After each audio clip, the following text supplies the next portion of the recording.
All right, and sorry for the technical difficulties. To catch you up, you are now watching this semifinals right now, the CIF Southern Section Division 8. Our Apaches, after looks like getting a little rocky start after DeMarco Moore kind of fumbled the ensuing kickoff, took after a 15-yard completion to Ahmad Lipscomb tiptoeing on the sideline. DeMarco had a 65-yard run to the house that was absolutely amazing. So it took about 23 seconds for the Apaches to score. Yeah. And after an incomplete pass right there, our Apaches now look to get the ball after a quick 3-and-out. So with 10:45 left in the game, even though you only missed a minute 15, a lot has happened in that minute 15. Yeah, definitely a punch to the face of these Alta Loma Braves. I mean, huge out of the gates from DeMarco Moore, making up for his almost fumbled kickoff. Yeah, Ethan Harry already coming to an 0-2 start, or 0-for-2 start, after Dylan Wright had a big pass breakup, and cycling punt goes out of bounds. So Arcadia going to be taking it from the 45, and like we mentioned previously, it did not take them long to score. At the Arcadia 47. And like I was saying last week, we got to make, it's time to pass the torch from Dylan Guerra to DeMarco Moore. DeMarco Moore last week, huge second half, yep, 23 carries, just in the whole game totals was 23 carries for 198 yards, 3 touchdowns. 2 of those came in the second half, and so did most of those yards. Yeah, I mean, it was a great second half from the Apaches, getting off to a frustrating start, and the second strong half really just brought them to the victory. And now we're going to see Guerra, who already is 1-for-1 for about 15 yards right now. And a bad snap. Oh, that one might.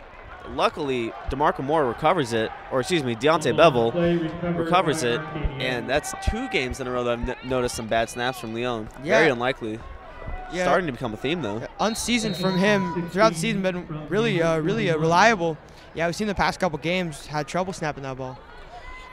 Yeah, hopefully no more of that, because that just led to 2nd and 16, and we did. Yeah, absolutely. It's not what you want to have really in the game, but definitely know that Anthony Leon will collect himself. And there we go, perfect snap right there. Garrett dropping back, looking. Oh, gets a good block, throws it to the sideline, and not caught by Lipscomb. Garrett there, tons of time. Great job at that offensive line. Saw number 52 on the edge coming around, but great job by Bevel blocking him. You can see the you see right Macca Smith coming around ready to get him. Really looks like Aaron Rodgers right there. Going against the Seahawks the other night. Look for the 2 big number 52s of Dorset Manning lining up on the left right there, left tackle. Yeah, and important, so two key injury updates. Jabari Kindle, after missing 4 games, is back this week, but Tory Brumfield is not back. He's going to be missing today. And Guerra's going deep. He has Rolandis Whitener, and Whitener indeed he does have. Wow.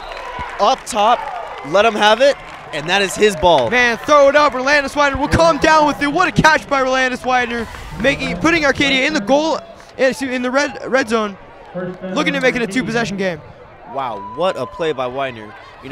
Give him that jump ball. Let him be the athlete he is. And what a job by Guerra, leaving enough air under that ball for Whitener to get there. And you could say even a little underthrown. Yeah. I mean, great job by Rolandis getting up and getting Arcadia in a great scoring position.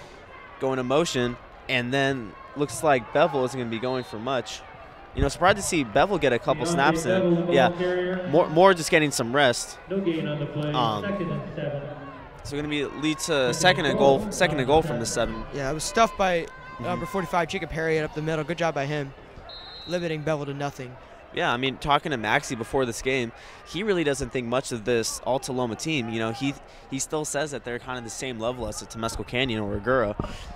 Really, in reality, last week, Arcadia made Temescal Canyon look much better than they actually were. It's going to be another run, and DeMarco Moore breaks 1 tackle, breaks almost another, and is able to use a forward momentum to looks like he gets to about the 2-yard line. on 2nd and goal. So now it's going to lead 3rd and goal from the 3. Yeah, number 51, Brandon Messiah is there, taking him, or at least getting the first tackle on him. Marco Moore spinning out of that, bringing it to 3rd and manageable now. He's doing an excellent job of running downhill. And 3rd and looks like going to be a timeout on the or officials timeout right now.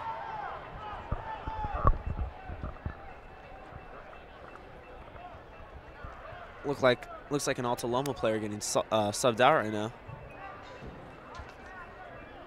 Helmet might have fallen off, which is why he was forced to go out, or he was not wearing his knee pads. Nonetheless, 8:25 left to play. Apache's up 7-0. 3rd and goal from the 3. And you see Moore in the backfield. This might be going to him, or you might be seeing one of our receivers going on a quick slants route. And it's going to be a boot, and looks like he has Ahmad Lipscomb. And Ahmad Lipscomb makes this game 13-0. Yeah, Ahmad Lipscomb just coming in motion on the edge. Dylan Guerra rolling right, as you said, making this a 13-0 game 4 minutes in. Less than 4 minutes, about 8:11. Just, I mean, you know, it really shows you how explosive this Apache's offense is. Yeah. It's not fair. I mean, you know, hopefully you can get a replay right now. You see Reyes ready to make it 14-0.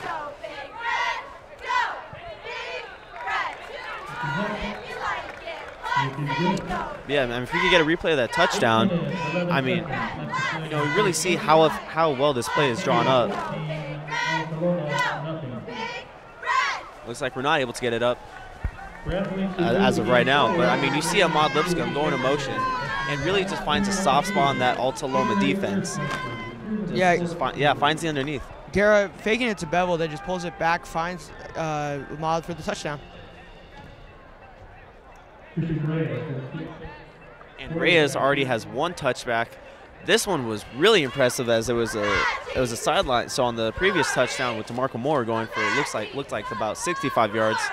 On the ensuing kickoff, DeMarco Moore Christian Reyes had to kick it from the 30, and even then he still got a touchback. Yeah, surprising this kid does not have an offer, as he has an absolute cannon for a leg.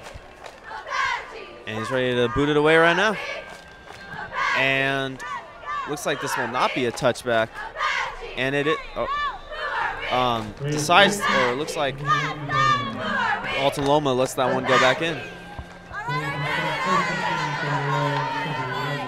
And Ethan Harry's not off to a great start, already 0 for 2. See big number 1, Rolandis Weiner right there. Coming into the year, still has no offers. Yeah, surprising for a guy who's just been extremely strong throughout this season. Arcadia has been their main guy, you could say.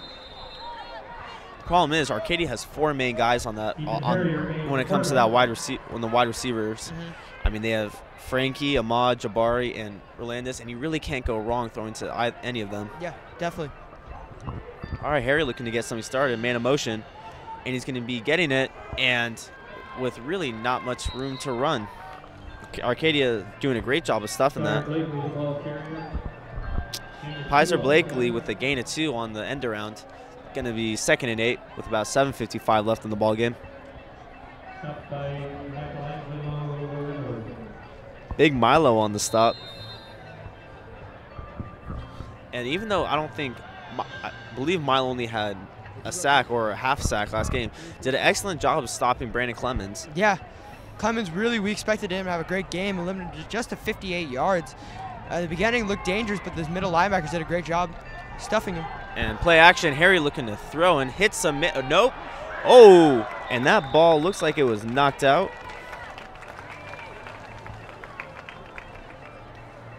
And it looks like it's going to be 3rd and 8. And a bobble right there, looks like from Blakely. And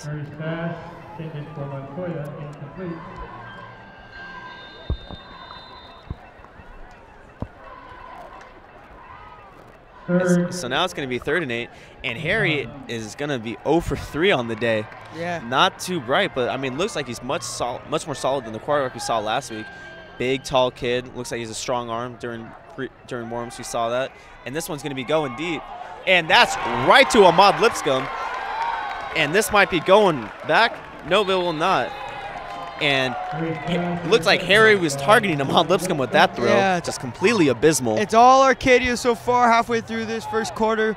Ahmad Lipscomb, great pick there, and Arcadia looking to put more points on the board early.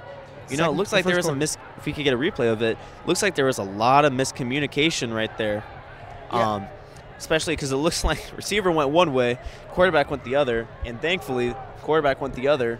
Yeah. And that the other was right into the hands of Ahmad Lipscomb, just happened to be at the right place at the right time. And if we can't get a replay, it looks like Harry had a wide receiver streaking right Yeah, down that's the what middle. I was looking towards, right the middle down of the middle, field. and he could have had You him know, if he had just thrown it over his head. Yeah, if he's able to get that ball over Rowe, then that's going to be 6, or at least a huge gain. Yeah, because that receiver got to jump on Rowe, which you don't see a lot. You got to take advantage of Yeah. these opportunities against a very strong Arcadia defense. And Guerra ready to go back there. Capped off a big drive. Oh, and a fumble. And Guerra is sacked for about 20 yards. So now it's going to be second and forever in a mile. Yeah, number 31, Kevin Jones, bringing him down after looks like a fine snap. Looks like just Guerra mishandled the ball. You could really say that maybe it's the weather, because how cold it is right now. Tough time handling the football. So it's going to be second and 22. Looks like a loss of 12 right there. And so Apaches are going to be starting from the Alta Loma 38. But nonetheless, Guerra's back there. Going to be poised as ever. Knows how to deal with adversity. And on the play action, Guerra looking deep. Guerra has a man, but it is caught. Jabari Kendall making his presence felt. Flags thrown on the play. Let's see what this could be. And this could be going against Arcadia. However, we just saw a mossing by number 3, Jabari Kendall. Yeah, bailing Guerra out. I mean, like we just said, the handle of the ball could be tough right now in this cold weather. Looks like it might have slipped out of his hands. Yeah, but looks like he was going deep right there. Yeah. You want to go for the end zone. Kendall getting up, catching it. It looks like it will be coming back, however. Holding on Arcadia. It looks like that penalty was on the offensive line and not on Jabari Kendall. But, I mean, so that means it's legitimate if he wants to add that to the highlight tape. Oh, yeah, definitely. But, I mean, that's just playing 3 flags up right there. I mean, that's mano-a-mano, and Jabari Kendall makes makes himself a man. Penalty, second and 22. And so it's going to be a replay of downs. Looks like it was offsetting penalties because it looked like Alta Loma had a pass interference.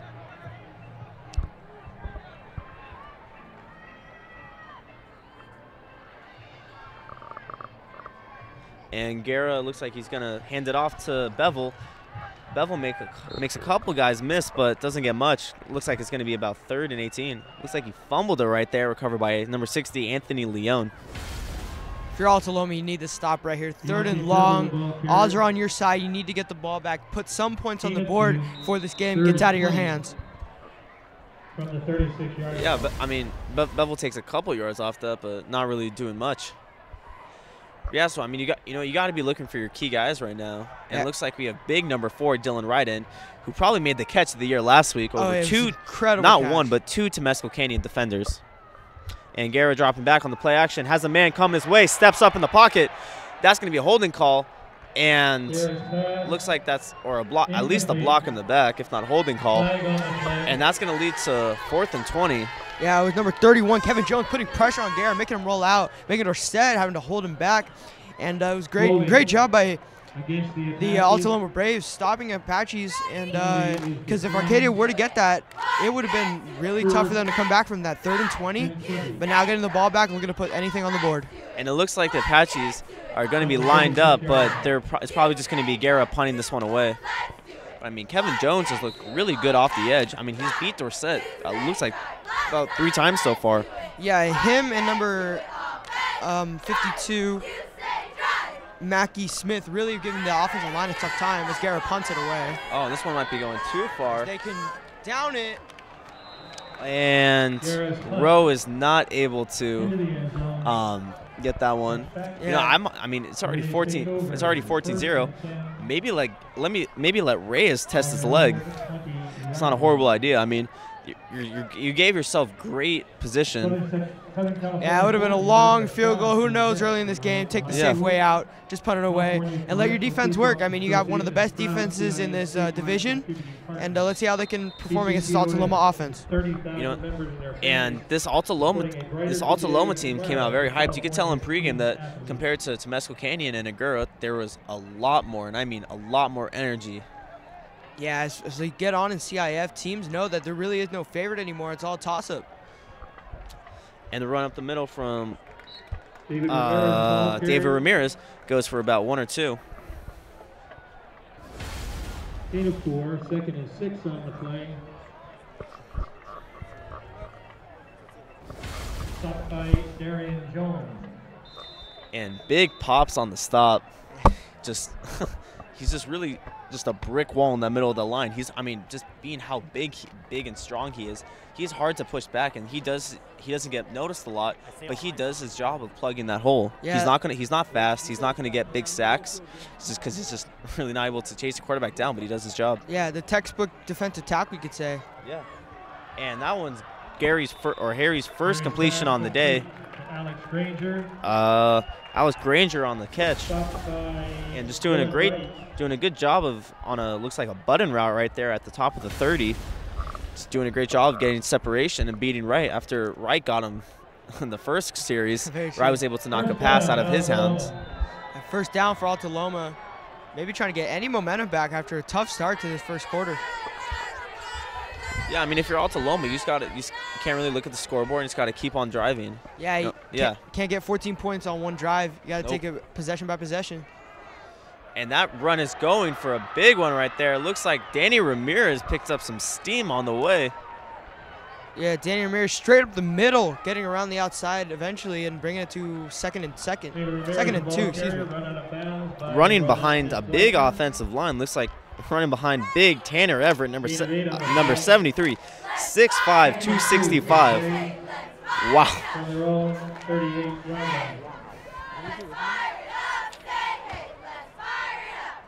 And that's probably the biggest strength of this Agoura offense. They also feature number 78, Gabriel Gillen, 6'5", 255.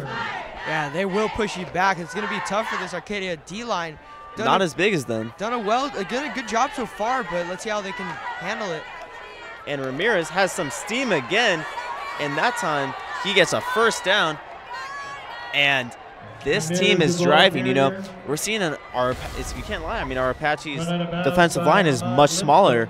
Yeah, we might have seen just a soft spot right now. This might be a foreshadow of what's next to come.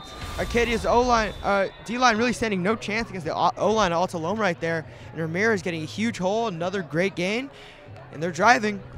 Yeah, Daniel Ramirez, number 32, doing an excellent job of just putting his head downhill and just really just running straight downhill across this Apache's defense.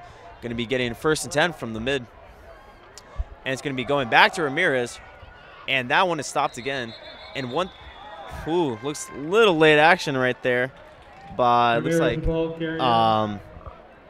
number 8, Nashawn Keith. Number 8, Nashawn Keith on the stop, and big Jake Metters.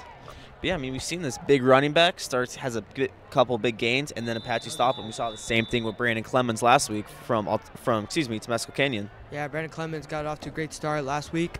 Arcadia D handled it well. Metters and Chris Wilson handled with adversity, and they took charge. You know, probably the 2 biggest guys on this Apache's defense are in the middle of the field. That's Chris Wilson and Jake Metters. Man of motion, it's going to be a fake.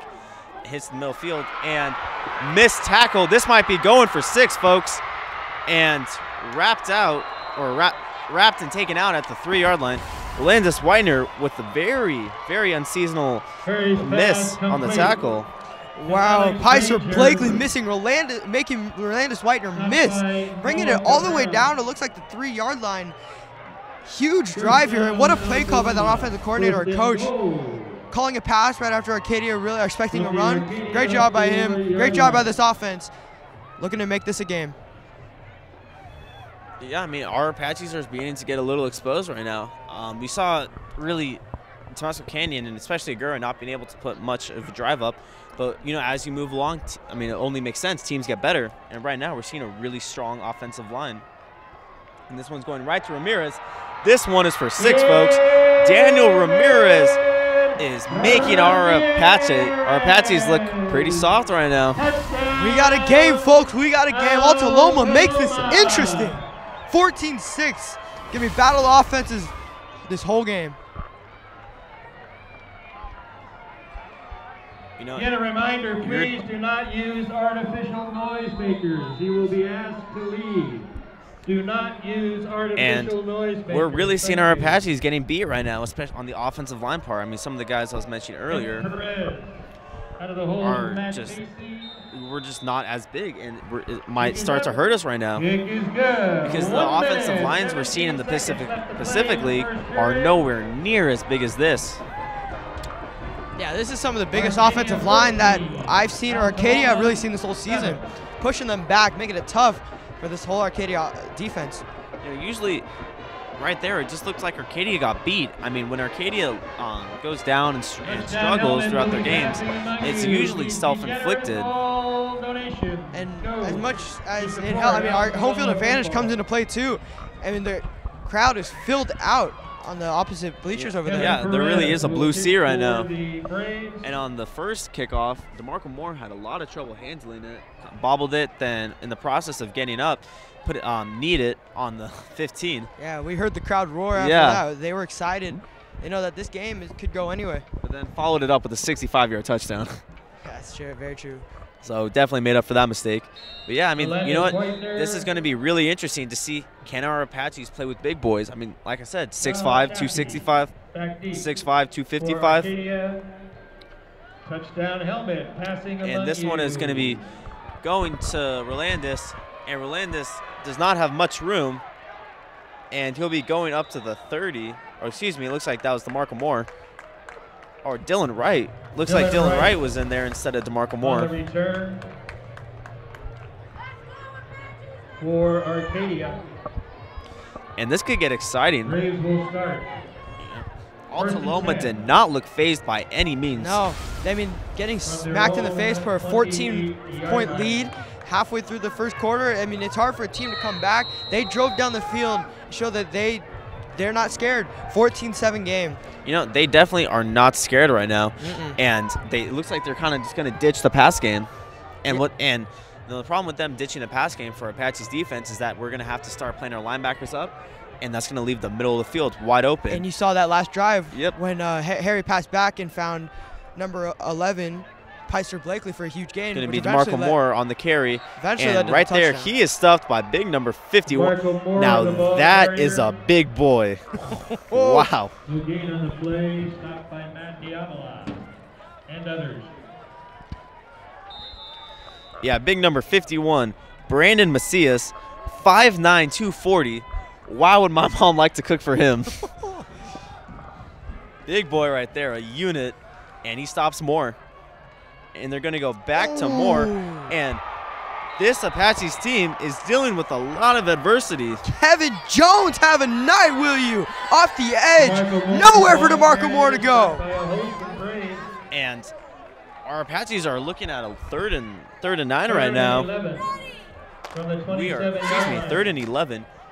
Wow, not expecting that one. Some lit was just lit right under the behinds of Alta Loma. Jones coming off the edge, just as I said, stuffing DeMarco Moore. You don't see that a lot. Tough to bring him down. Nowhere to go for DeMarco. And Garrett's dropping back, looking to pass. Has a man, and looks like Jabari Kendall is there, but it is not enough for a first down. And yeah, it looks like they will be punting away, as it will be 3rd and short. And man, the tides are turning. Oh, they complete to the 37-yard line. Good to see Christian Reyes and the punt team coming out. A very rare 3rd and out from these Apaches. Yeah, turning into a game. This should be a fun ride. Christian Reyes to punt. And Christian Reyes is probably, you know, this is a big reason why the Apaches have done so good. It's because you have a real good special teams, and it just starts with situation, and it really did start with Christian Reyes bringing that culture to Arcadia. I mean, everything usually spirals. Yep, a perfect spiral right there. Looks like that will not be returned. Yeah, it looks like number 9, Aaron Cheney, will not be able to return that one. And a big punt from Reyes. Down by Kenneth Contreras. End of the first quarter here, 14-7 Apaches. Wow. Man, it's been a fun first quarter. Arcadia got off to a huge start, putting up 14 in a matter of less than 4 minutes. Then after that, you could say it was all Alta Loma. Coming back, drove down the field, put 7 points up Let's quickly. not forget what that defense did to DeMarco Moore. Yeah. He got walloped on consecutive plays. Kevin Jones, defensive end, really having a field day, making sure DeMarco's getting nothing going after a huge week last week. You know, and he's been doing a good job of getting in the backfield, and it just was about the second half of the play. And he finally was able to commit right there and get DeMarco Moore. And let's not mention big unit Brandon Macias, number 51. Or Brandon Macias, excuse me. But, I mean, like I said, this defensive line or offensive line is huge. You know, featuring guys that are 5'10", 240, 5'10", 260, 6'2", 245, 6'5", 265, 6'1", 280. Yeah, they're really pushing that defensive line back. And a fumble, and luckily Daniel Ramirez is able to capture it.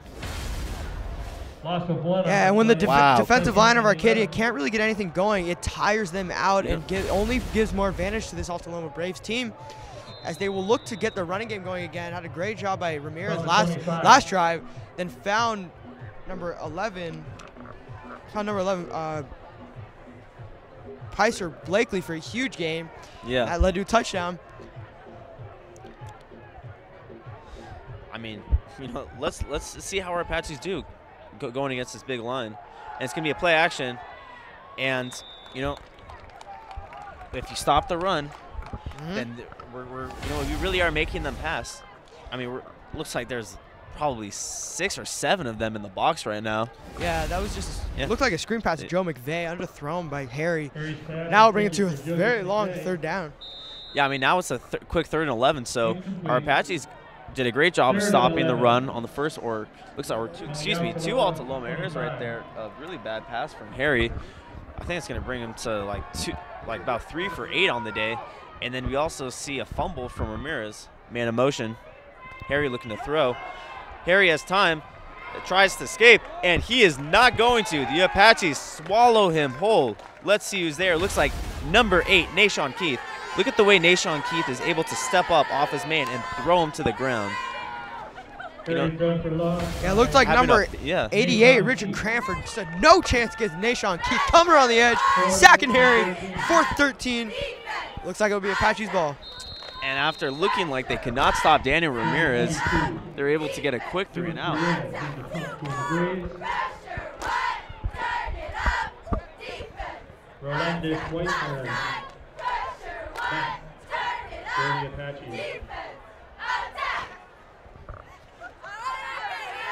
that one is almost blocked by DeMarco Moore. Looks like Rolandis is going to be on the return. Oh, Widener has room. Widener makes a man miss. And he's heading towards the sideline with Amon Lipscomb in front. This could be 6, folks. This will be 6. Rolandis Widener on the score. Don't punt him the ball, Rolandis Widener. Punt, return touchdown. What a job by him. Arcadia have the momentum back. And no banana slips on the field. I mean, look at the vision right now. Going sideline to sideline. You know, he sees his man. Amon Lipscomb gives him a wave, and he is leading it. Quick hesitation, just getting up the middle when he caught that ball. Getting around the outside. 6 points on the board for Arcadia. Rolandis Widener doing an excellent job of everything he can to advance the Apaches to the championship next week. And that's a crowd silencer. Alta Loma gone very quiet. Gone completely mute. Again, don't understand the decision to punt the ball to him in one of the most dangerous punt return in this whole division. I mean, now it's going to be 21-7, and it looks like our Apaches were getting down really quickly. Yeah. You know, bounce back. And that's why having guys who are just so athletically gifted like a Widener are so important to this team, because they can change the momentum of the game with one play. Yeah. I mean, just made one man miss, and he was off to the races. And That's you know, exactly what they needed. And talking earlier with Maxie before the games, you know, we're really looking at a team with wonderful team chemistry and guys who are willing to make the big blocks. He said that's really the biggest difference between the Apaches this year and last year, is that everything is selfless, not selfish. And guys are willing to block, even if it means that they're not going to get the big shout out and they're not going to get to post their highlights on Instagram for one play. It's the little things that make the team work. And that one's going to be a very typical result of Reyes putting that in the end zone.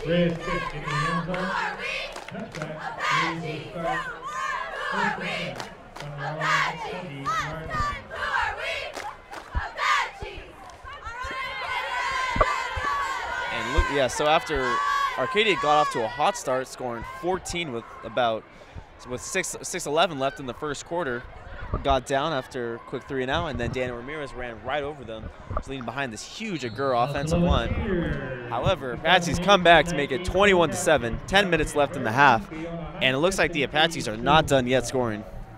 Yeah, that's a huge momentum changer, bringing Arcadia back in this game. 21-7 now. Let's see if Alta Loma can put some points on the board. And now it's going to be a handoff to Blakely. Sire Blakely, the ball carrier. Yeah, Sire Blakely on the end around doesn't go for much. Frankie Contreras doing an excellent job of jumping the play right there and getting the backfield. Yeah, usually gets his name called for the offensive side. Great job on the defensive side, stopping Blakely for nothing. Now making it a 2nd and 13.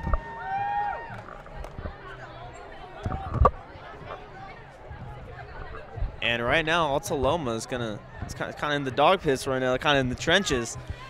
Yeah, it looks like they've hit a stalemate after really just having a great drive in the middle of that first quarter. Now really haven't been able to get anything going against his defense. And Harry looking like a screen pass, and oh boy, was that one ugly. Yeah. Ramirez getting absolutely shut down by Nashawn Keith. I mean, look at this right now. You see Nashawn Keith in coverage. Yeah, I don't know when you ever want to throw that kind of pass. I mean, that floated up in the air. Very dangerous from Harry. Very dangerous. Man, it's been pretty ugly since that really nice drive from Alta Loma last quarter.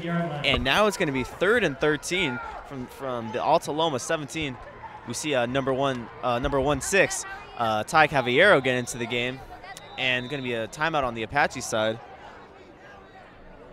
And after Arcadia got off to a little bit of a rocky start, not being able to stop Daniel Ramirez, looks like Alta Loma is struggling, to say the least. Yeah, it looks like it's been weird. That offensive line has had a tough time against our linebackers and defensive line, which really shows how talented we are on both sides of the football, offensively and defensively. Friday night home games, the proud sponsor of Alta Loma football, El Tio Alex.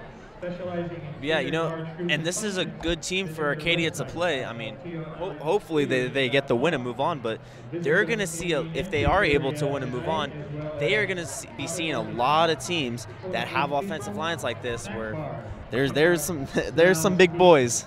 Yeah, I mean, this is one of the teams where it's, like you said, it's like that, where these players are bigger, they're faster, and they're stronger. Arcadia really haven't had a tough challenge so far in the CIF run. This will be a good challenge for them tonight.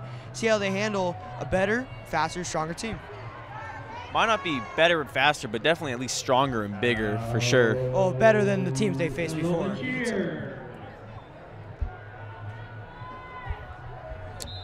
And looks like the Alta Loma Spirit is going down mildly.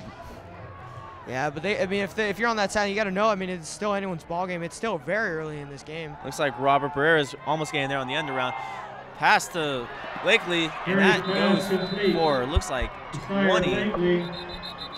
However, it might be coming back after holding from the offensive line, but Harry doing a great job of definitely holding.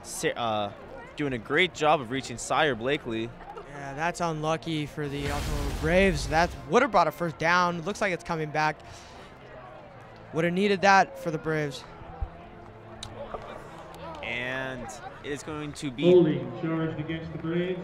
Yeah, so holding against Alta Loma, or holding against Arcadia. Declined.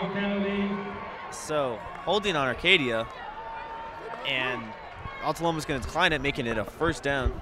All right, I think we got it right now. Holding Arcadia.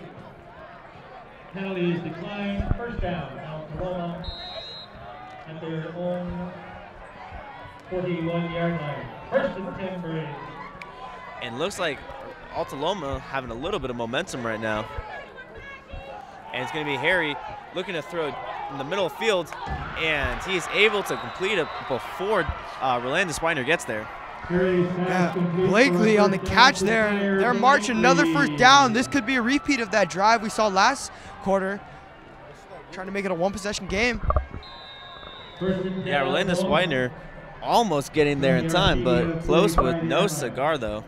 And with 9 minutes left, Alta Loma still can make this a one-possession ball game. However, they're avoiding what works so well for them. Kind of makes you question why. Yeah, I mean they changed their approach to it. I mean they worked really well the running game. Yeah. Now it kind of they've offensive line's done really well, not very well. Defensive line's done great. Like you see right there, defensive line stuffing Ramirez, nowhere to go. So I mean they're putting the ball in the hands of Harry, and a couple plays he's done okay. A couple passes haven't been so great, but as of right now it's working. Yeah, I mean hopefully we can get a replay right there. You know, Daniel Ramirez lowers a big shoulder. Look at this shoulder he lowers into Nashawn Keith. That really knocks him over. But the thing is, it stops him in his tracks. And Nashawn Keith just doing what he has to do and coming off the sideline. Hopefully he's not hurt right now. Yeah, it didn't look pretty, but it did the job. Oh, and he looks like he's getting treated by Jack. And looks like it might be a nose, holding his nose right now. Hopefully it's not a nosebleed. And Ramirez lowered his shoulder. And it's going to be Daniel Ramirez going up the middle. Taken down by DeMarco Moore. Ramirez, the ball carrier. Looks like going to be making it 3rd and 6. And who knows what Nashawn Keith's coming out of the games being. Good job by Moore bringing him down, but Ramirez up the middle. Good run. Now bring it to a 3rd and about 4. Looks like that would be exactly where Nashawn Keith would be. Yeah, exactly. 3rd and 4. Nonetheless, 3rd and 4 for these Alta Loma Braves, and they're going back to what made them successful. Yeah, it looks like Dorset Manning's kind of have been eaten up so far in this game. Hasn't been the Dorset Manning we've seen this whole season. We've seen Jones beat him off the edge a couple times, and right there, Ramirez got it right up the middle. And it's going to be going right back up the middle again, but is that enough for Metters to stop him? And it looks like it will be a first down. So, you know, right now the Braves are having a lot of success with this run game. Yeah, it's kind of weird how they've just had 2 drives where basically got nothing going. Now they're on the other side of the field and looking to put any points on the board. Defense of Arcadia having a tough time against this Ramirez running back. You know, it seems like, well, the problem is that they're really just kind of having these plays where it's just little bit by little. It's kind of nickel and dime. Because, I mean, the 2 3-yard runs and a 4-yard run leads to first down. Yeah, they're doing what they can to just get first down, then worry about the next 3 plays after that. And that's what you got to do when you're down by more than one possession. You got to take it play by play, possession by possession, looking to get back into this game. However, Metters and Barrera's on the stop, but you know, doing this complete downhill run game, you know, eating up the yardage, it wastes a lot of time. It does eat up a lot of time. I was about to say that. Yep. I believe they started the drive with 9 minutes. And now it's already down to 6:30, so it looks like already used about 3 minutes of clock right now. And if they want to keep on driving all the way down, it's probably going to use another 3 more. Yeah. And Harry looking back, ready to throw, and almost intercepted by Chris Wilson. Wow. Man, would that have put a smile on his face to get that interception, but would have brought a lot of life back into this crowd. Great job by him to deflect the pass. Now it'll bring it to a 3rd and 9. Let's see how they can manage this 3rd and 9. Have been very successful in past 3rd downs. Yeah, and I got to be honest, looks like the mechanics on Harry are very sloppy. He looks like he's standing straight up. His feet aren't moving in the pocket, and everything's just kind of, it looks like everything's a little lackadaisical, to be honest. And now on a 3rd and 9, Harry's probably going to have to throw this one again. Really unlikely for him to run it, and the Apaches are forcing him to throw it. Look how many they have in the box.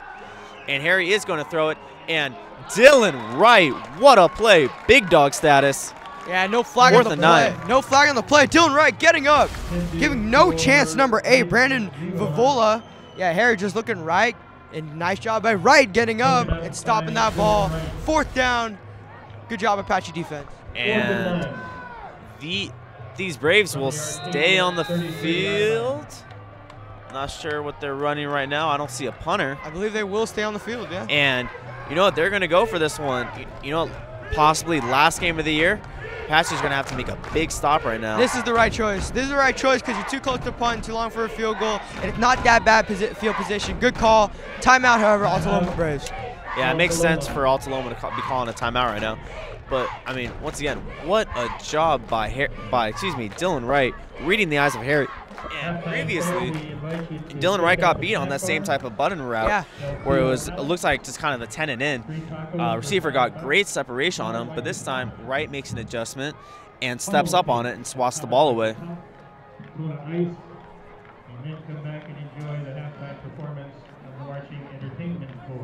And with 6 minutes left in this ball game, 21-7 Apache, or excuse me, 6 minutes left in the half, 21-7 Apaches.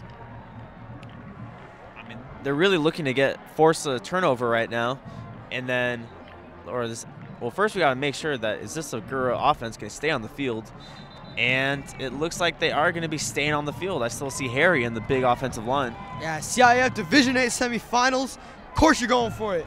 Let's go. Let's see what they can do here. Harry's going to have to throw, but I'll be honest, if Harry's throwing and it's not following that dominant run game by Danny Ramirez, it's not successful. Because as soon as you know they're going to throw, I mean, these Apaches have been throwing a lot in the box right now. Yeah, that offensive line is going to have to stop. And Bevel's chasing him. Bevel chasing him, and Bevel gets the sack. The 5'8" Goonin gets the sack. Arcadia showing blitz and takes down Harry. Great job, Bevel coming through the edge. Offensive line doesn't step up. Arcadia ball, midfield. I mean, you saw, I mean, it kind of reminded me of Jaws right there with Bevel creeping up right there and sporting a nice do-rag even though he has no dippers. But, I mean, you know what, we're having to force, Alta Loma to throw. They haven't been too successful. That's what I was talking about, how important establishing that run is, because it forces our linebackers to play up and just forces those one-on-one matchups. Yeah, that offensive line we've been raving about didn't step up there, and Bevel found a hole and took him down. And Guerra on the keeper. This might be going for a big gain, and that will be Beast Macias, the 10, the touchdown. Mama, there goes that boy. Dylan Guerra, are you kidding me? First play after the turnover. Guerra been the man for the Arcadia Apaches this year, making it a 27-7 ball game. 5 minutes left in this second quarter. And you know what we're seeing right now is overcommitment by that Alta Loma defense. You know, a perfect read option, and you know, a perfect call by Robert Maxey, big coach Maxey, and because it was just all over commitment. And then all he had to do was beat a couple guys. Looks like he just had to beat big boy 51 Robert Cias. And if Dylan Guerra is not able to beat a 5'9", 245-pound lineman, then he shouldn't be a quarterback. I mean, that's really what Arcadia has been doing so well this game, is that they've really taken the life out of the crowd when it starts to get back. You saw it early in this game and made it 14-7. Arcadia came back that next drive and scored. Yeah, 28-7, 5:54 left in the game. And when the Apaches have scored, it doesn't take them long. Yeah, taking control of this game right when it looks like Alta Loma are getting back into the game. So not only do you have to respect the run game from DeMarco Moore and Deontay Bevel, but you also might have to start respecting that from Dylan Guerra. And you know, a lot of controversy surrounding Guerra right now, even though we don't want to get into too much of the politics of the sport. This could possibly be one of some of Guerra's last games. We're not sure if he's going to be staying here next year, just with all the seniors leaving. But we sure hope he does, because he can make runs like that. Yeah, really seen him grow as a player and a quarterback. Just been extremely great. And a big kick by Reyes. Yeah, Guerra on the offensive side been extremely amazing for the Apache team. Been the guy, I mean, as quarterback, we didn't really know who we were going to have. We just had this transfer CJ Montez early in the season.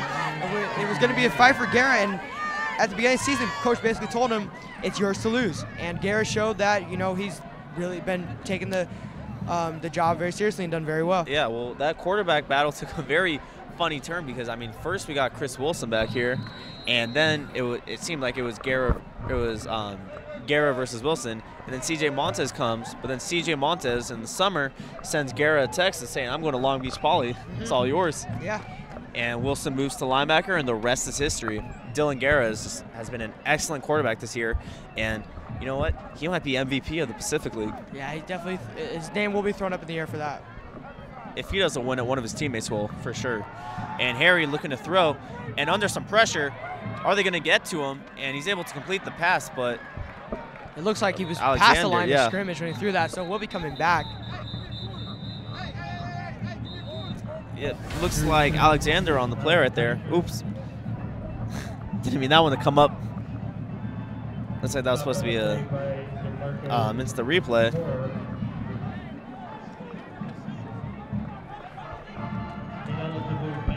Yeah. So I mean, as Harry's been going downfield, look at 73. He runs up, and that's past where he should be.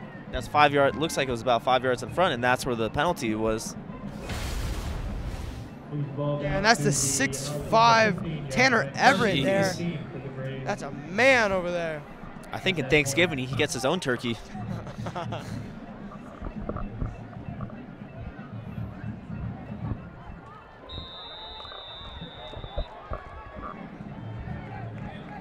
And that's going to be leading to 1st and 15 right now with 5:40 left in the half. Alta Loma, you know, after coming out looking strong here and there, I mean, the scoreboard shows all Arcadia, and rightfully so. Alta Loma has not been able to finish, and it's going to be another timeout on the Alta Loma side. But if they're not running with Danny Ramirez, they're not successful. You know, the Apaches are really, and it's really easy to identify it, but these Apaches are great at identifying the best player on every team and finding whatever they can do to shut it down. Yeah, definitely, absolutely. And you know, we're looking at some previous games where the Apaches have had, just with the smaller offensive or smaller defensive line, excuse me, have been able to stop the run. You know, you look at Quartz Hills a couple years ago, and right there, running back was able just to keep on running it down the throats, and they were not able, and they were kind of just able to chew up enough clock to just squeeze out a win over a team holding some big talent with Jamal and then Rayshawn Rowland. And then last year, watching that Cantella game, you know, Cantella really just ran it all over these Apaches in the second half, and we're able to have a big couple passes by Nate Washington. But that really sealed the deal. But now we're able to make the stops when we have to. And it's going to be a run, and it's going to be a double reverse. This one got snuffed out. Can Barreras make the play? And Barreras is not able to, and he keeps on running. This one could be going far, and Price Blakely goes for a big gain. Man, Blakely with the double pitch you said right there. Getting around the outside. Good job. Great block. Looks like we'll see a replay right here. And, you know, thank God Barreras didn't take a bigger hit right there. Oh, yeah. It looks like the quarterback, Harry, getting in on the block. Great job by him, knowing that the play isn't over and making a huge gain for Blakely. And let's see if Arcadia can take the life out of that crowd again right when they start to get something going. Letting out his inner Andrew Luck right there. I mean, you know, Gary is a big dog right now. I mean, he's listed at, looks like 6'4", or excuse me, 6'1", 175. Or no, excuse me, 6'4", 180. It's huge. Big guy over there. Yeah, 6'4", 180. A senior, so this could be Harry's last game as well. And that one looks like another flag thrown on the play.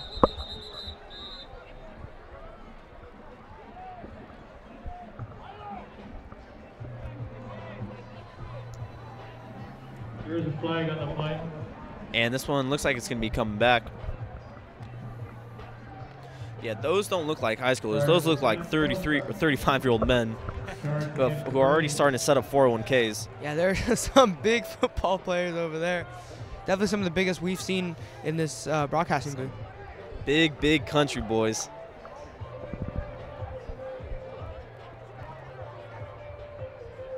Lose the ball to the Arcadia 48-yard line.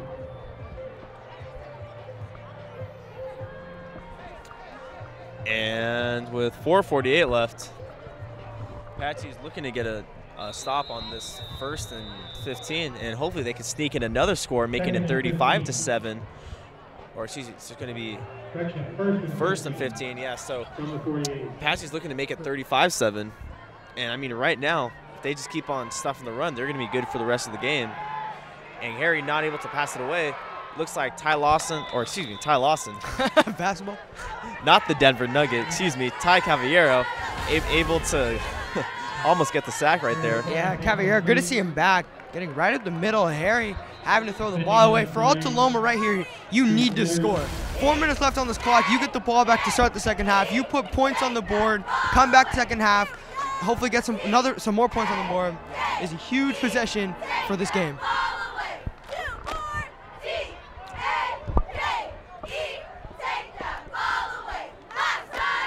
And Harry, looks like Alta Loma is picking up a big personal foul right now. That's going to make it 2nd and 30. So looks like first down somewhere around the Arcadia. Looks like, okay, so it's going to be, excuse me, not personal foul, but it's going to be an intentional grounding from Harry right there.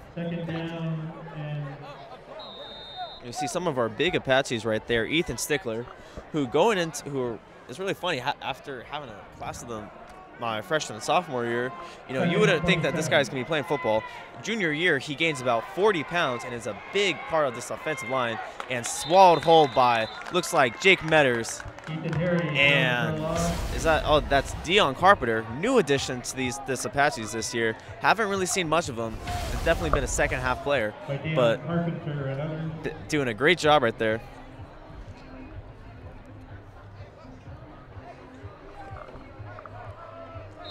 Yeah, that'll make it 3rd and 27. Huge loss.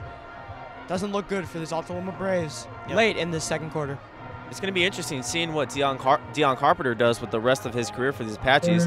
Believe he's only a sophomore, so next year has 2 more. So it's 2 more eligible years for this Apaches, and he and Robert Barreras could be doing damage. Yeah, and you could say no compared to. And looks like, speaking of Robert Barreras, gets his hand on that ball, and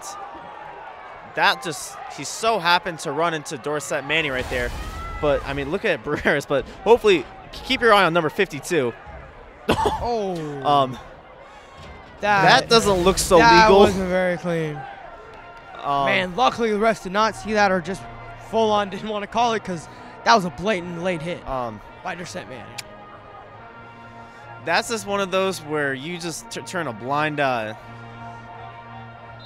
And I guess that's just the inner dog and the inner savage of Dorset Manning. Yeah, you got to be careful. I mean, that's dangerous hit. I mean, he blindsided him. I mean, that's just who he is. Hasn't had a very easy upbringing.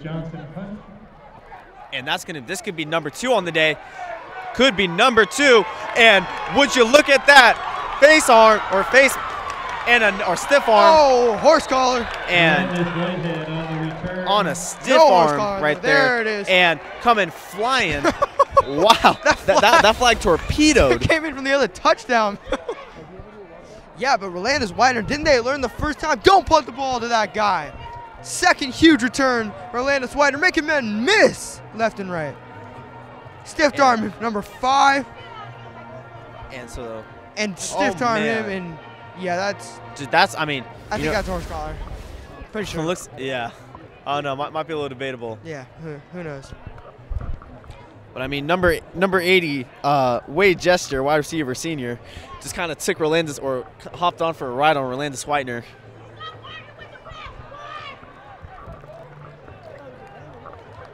Here's no flag on the play. Wow, so I guess there's no harsh collar flag. And it looks like, I think from a few feet away from us is Rolandus Widener's either mom or just someone related to him. Just does not seem too thrilled. Not happy about that. Not happy about that call, or missed call, or no call, you could say. And it's going to be a play action. It's going to be throwing it to cannot tell who that. It looks like Frankie. Frankie takes a somersault and just is able to get back to the line of scrimmage. Yeah, screen pass to Frankie, going absolutely nowhere. Good job by the defense, bringing it right back to where it started. 3:09 left in the half. Apaches from the 20, from the Alta Loma 20. And you know what? We're still looking for. I mean, after DeMarco Moore's big run, hasn't really done much. Yeah, very true. Yeah, it's getting stuffed, but he has been a good decoy. And after giving a big block right there, Guerra still has time to throw. And that one is not intercepted. Ooh, very dangerous throw by Guerra. Had lots of time. Great job by that offensive line. Gave him tons of time. But in that position, you cannot throw it. It looks like quadruple coverage right there. 4 defenders in the area. Yeah, very luckily not intercepted. Looked like number 11, Blakely, was there for the for the interception. And after looking at that replay, Guerra looks to the other side of the field, and you could kind of, I mean, it's off camera, but yeah, it looks like it was off camera, but Dylan Wright kind of throws his hands up like I was right there. But like I was saying, Guerra looks at the other side of the field. He has Wright with a one-on-one. Yeah. And I'm taking Wright with being about 6'3", 6'4", I'm taking him with a one-on-one any day. We saw him beat 2 men last week, so. One can't be that much. And Guerra has time to throw. Looks like he looks at Wright, and Wright makes a man miss. This one could be going for, nope, does not go for 6. Stopped at the 4-yard line. And Frozone able to. Jacob Harriet there. Good job not giving up on the play. Make sure he doesn't get in for a touchdown and bringing Wright down. And first down Apaches, 2 minutes 51 seconds left. You know what? I mean, just with Wright having that such a long and just kind of big body, it's kind of impossible not to call him Frozone. I think he prefers Frozone over Ticonderoga body. One of his many nicknames. Yeah, there's asparagus head. Well, the problem is that Jamari really loves it when I roast him on the live stream. So, you kind of got to keep everybody pleased. And on the 1st and goal right now, it's going to be a handoff to DeMarco Moore. DeMarco Moore is met hard. Number 46 bring him down. Lucas Montoya. Marco Moore nowhere to go. I mean, breaks one tackle right here, breaks another, and just meets him head on. But, that's probably a weight difference of about probably 40, 50 pounds. Yeah, but we see DeMarco Moore throughout the season been one of the toughest guys to bring down. Last week we saw that fully on display.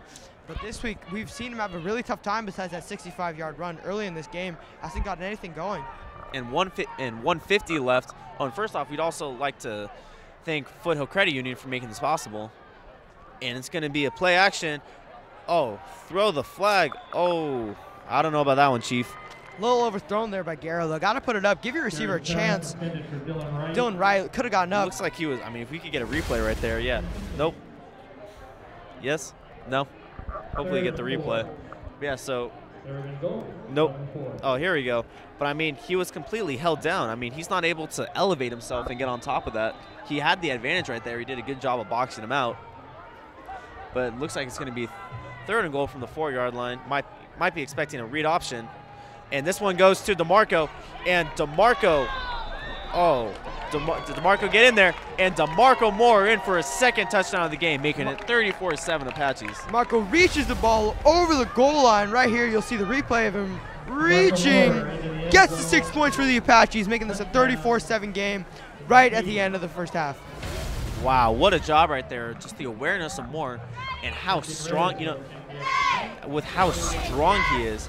I mean, you're looking at a guy who's really not that big. You see him in person, he's not very intimidating. But when it comes to just action, so there Reyes makes it 35-7 with about 1 minute left. But like I was saying, you see DeMarco Moore in public, he's not really that big of a guy. I mean, a little bit bulky, but I mean, I think that's just the inner pit bull in him, that inner goon, that inner dog. That just makes him so strong. And I think that really is more of a mental thing than anything else. Because, I mean, you're looking at someone who, if he follows a workout and eating regimen like Jake Metters, I mean, just imagine when you put 20, 30 pounds of muscle on him, and hopefully he's able to translate what he's doing this year into the next level. I don't believe he has any offers. Don't know much about where he's looking for college next year. But hopefully he keeps his career going, because if you just get something where it's really strict and just doing everything the right way, I mean, he could be a threat.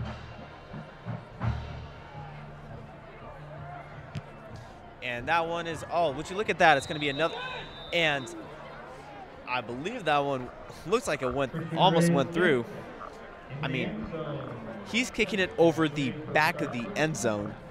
Man, this guy has a leg.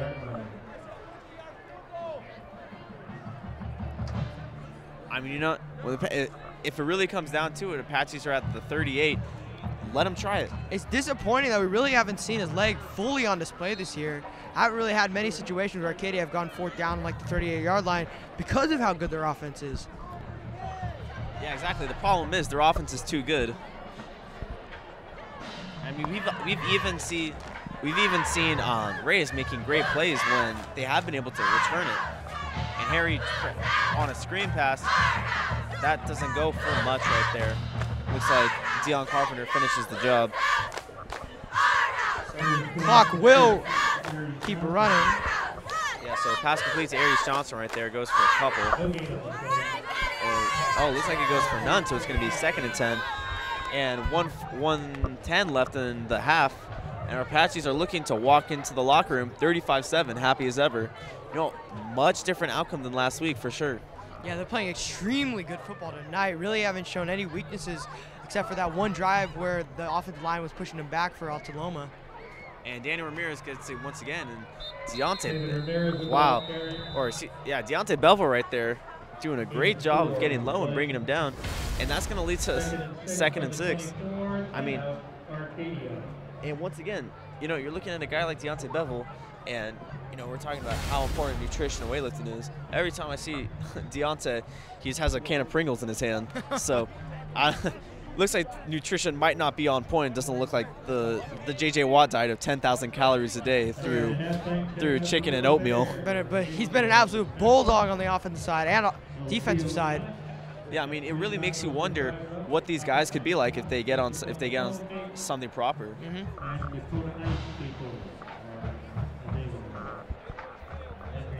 But I mean, it really, I think the example of just kind of how they don't really spend that much time, they really don't, I mean, you have to be honest, they don't really spend that much time in the weight room. I mean, the nutrition isn't that crisp, but it shows you how raw these Apaches are. It shows you just how much of the dogs they are, that, you know, there's teams probably working a lot harder, and they're nowhere near as good. The athleticism on this team is incredible, from the top on down. Yeah, and that one from Harry is overthrown by a couple feet. And are we going to see the man back there? Are we going to see the Rolandis Widener? Arcadia, I mean, right now we could see Christian Reyes give him at least 3 points. You know what? 47 seconds, a lot of time for this Apache team when you have the quarterback of caliber of Dylan Guerra. You know, speaking of the devil, we're talking about give Reyes a chance to. Looks like Rolandis Widener, I mean, he's off camera, but it looks like he was pointing to the Alta Loma bench. But yeah, I mean, you know what? Give Reyes a chance. See what he can do. Yeah, and again, I mean, if they punt it to Rolandis Widener, it would be a dumb choice as they look to put it out of bounds, which is the smart choice. Fair catch. Fair catch called by Rolandis Widener. Actually, you know what? Really smart choice right there by Rolandis Widener. Why risk it when you have 41 seconds on the clock, put the ball in your hands of your quarterback, and almost field goal range. You get 20 more yards. Reyes with that strong foot. Let's see if he can do it. And I think that's kind of the biggest improvement, or at least one of the biggest things I've noticed from Widener throughout, was flag on the play, holding on Arcadia, going to bring it back a couple yards. But I mean, I think that's the biggest improvement I've seen from Widener throughout his years as an Apache, is how he's able to know when to kind of turn on that on switch and when to turn it off.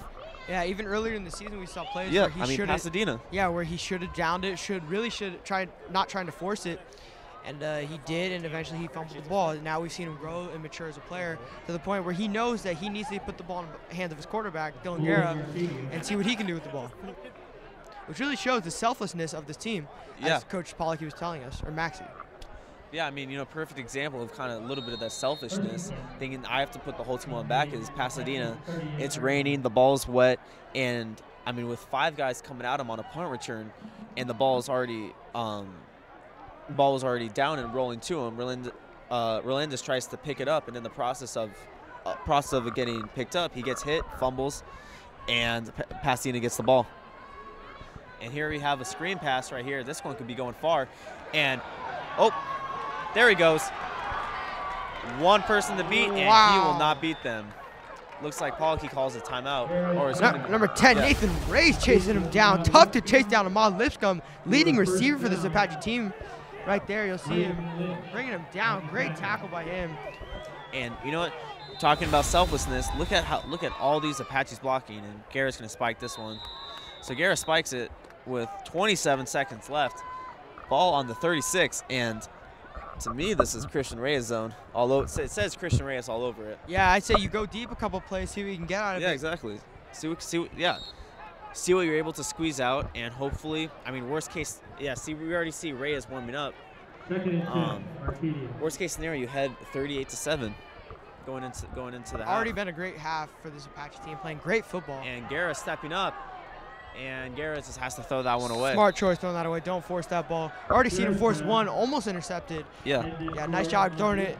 Nobody can catch it. And that's the biggest thing with Guerra is that, hasn't really had that many interceptions, and it's because he knows when not to force it. He knows when to throw the ball away when there's nothing there.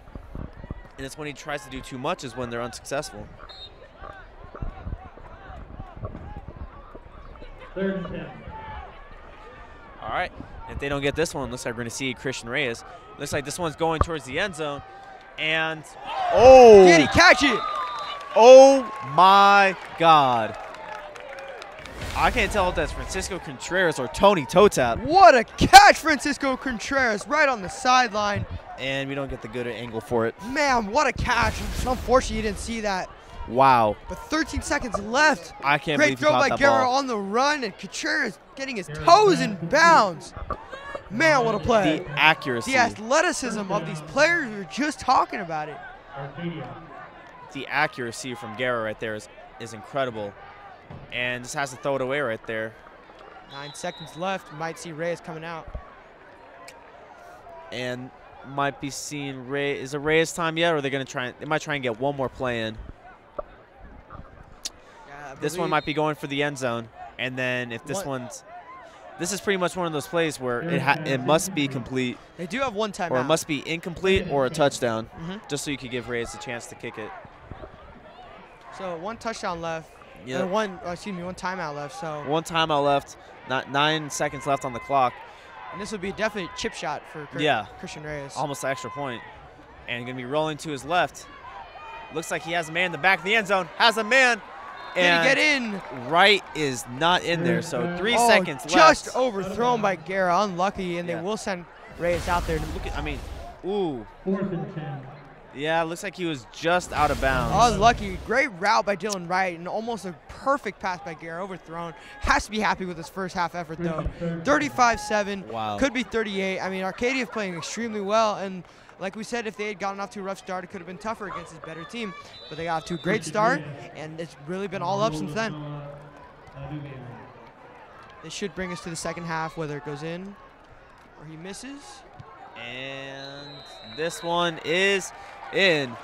And that is the way we like it. 38-7 Apaches. Arcadia 38. So an exciting first half comes to an end with a score of 38-7. Our Apaches came out strong and finished just as strong. Great job by both teams, giving us a fun ride in this first half.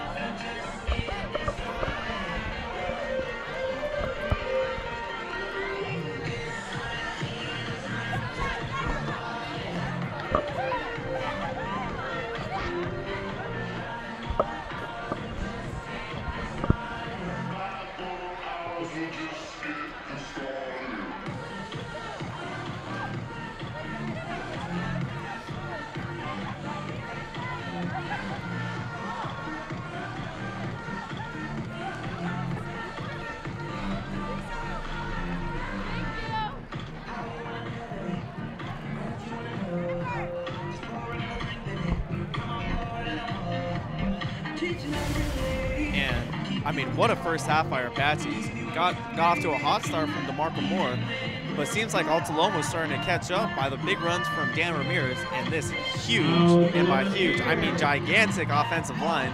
But Apaches are able to close it out strong with touchdowns or being able to score on their last 3 possessions. Yeah, it was a fun first half. We're getting ready for the second. We'll see you of live coverage next half. All right, see you. Stay tuned.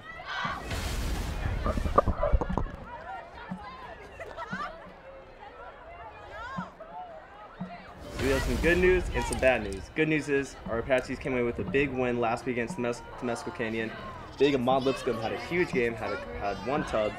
The bad news is these guys are getting their hair sprayed for losing last week's trivia game. So first, I will give the honors to Ahmad to get Tori right. Yeah, go hit him first. You know what I want, bro. I think it's good. Bro, you gotta 12 inches away, fool. Hey, you got 4 seconds. Oh, you gotta really get in there.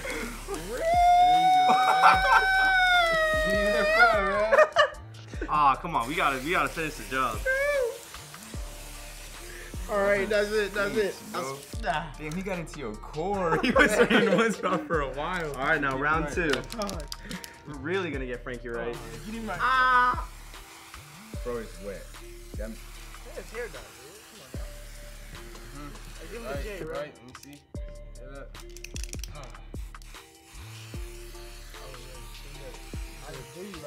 Bro put his whole hand to cover it. Like, bro is a pro.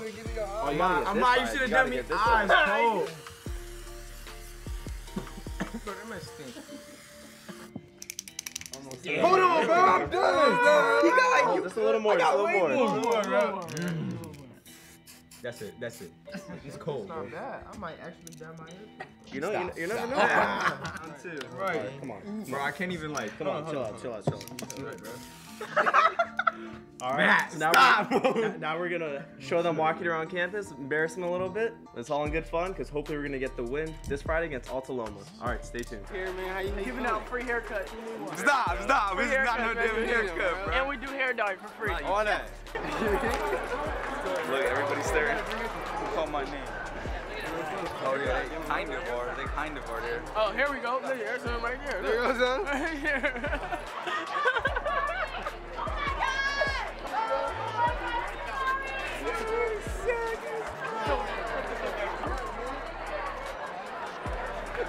What happened to your hair? Hey, what was the bet? It was the live stream game last week.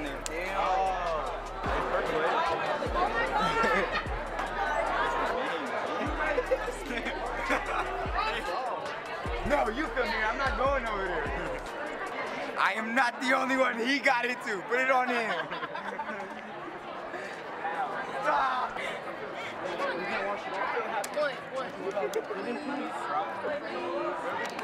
All right, so thank you for watching. That was pretty funny. So let's tune you into the second half. Stay with us. Hopefully your Apaches can come away with the dub.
she's here. Yeah, I was like, I know she's here.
Marching Entertainment School. Depends who we play. Mixed for it. They work hard. They practice as much or more than the football team. Let them know you appreciate their efforts.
And just giving you a little bit of a recap from the first half as we're about to get started.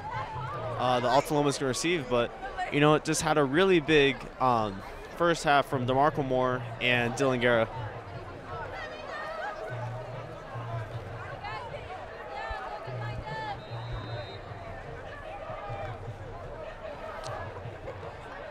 And also another thing to know is Dorset Manning looks like he's suffering from a hamstring injury right now.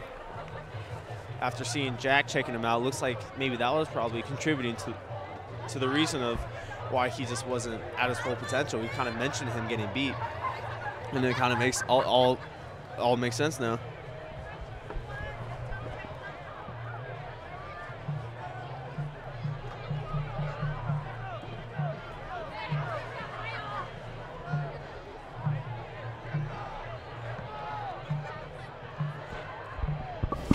So on screen right there is Justin Lee. He is an APN alumni, but more importantly today he graduated from the Marines. So huge congratulations to Justin and his family. Christian Reyes will kick off for Arcadia. While we're throwing shout outs around, I'd also like to shout out Simon Rentals because he's the reason we have our generator. It allows us to do all of these setups. So thank you, Simon Rentals.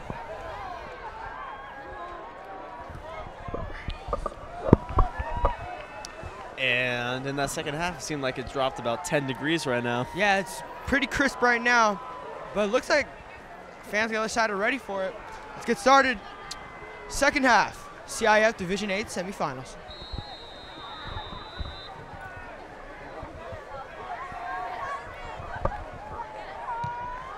And that might be going through. And he did it. It took him, looks like it took him almost the whole season to do it. But he was able to, Christian Reyes was finally able to put it through the uprights. You know, that's something that even NFL kickers don't even do. Yeah.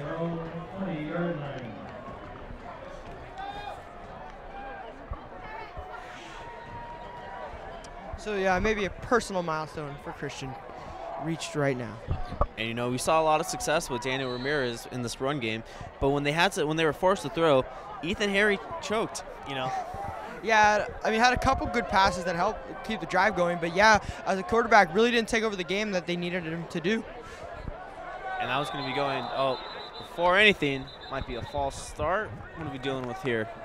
And looks like pointing to the Alta Loma side, most likely going to be a false start. Going to make it 1st and 15. Going to be putting them back to the 15-yard line.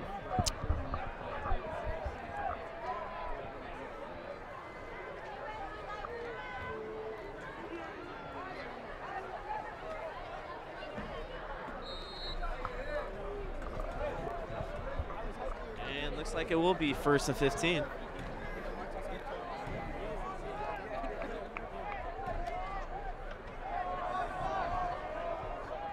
And Harry's going to have to just snaps it off real quick. And Ahmad Lipscomb doing a good job of being able to make that tackle. Yeah, number 2, Alex Granger, nowhere to go on that play. Yeah, so leading to, looks like it's going to be about second, or actually not a horrible gain right there. Going to be looking like it's about 2nd and 5 right now.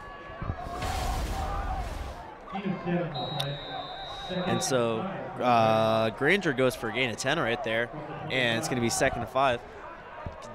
Definitely got to be expecting Ramirez to get this ball again. Yeah, Ramirez had a huge first half. It was shown in flashes, though, as Apaches had a good job of stopping him. And yep, goes right back to Ramirez, and he is bulldozing his way forward. Yeah. Man, Ramirez pushing that D-line back. Good job by him. Fighting for that first down. And, you know, it seems like this Alta Loma team is able to, I mean, look at the way the offensive line is pushing. And we got Nashawn Keith just goes on his heels, number 8 right there.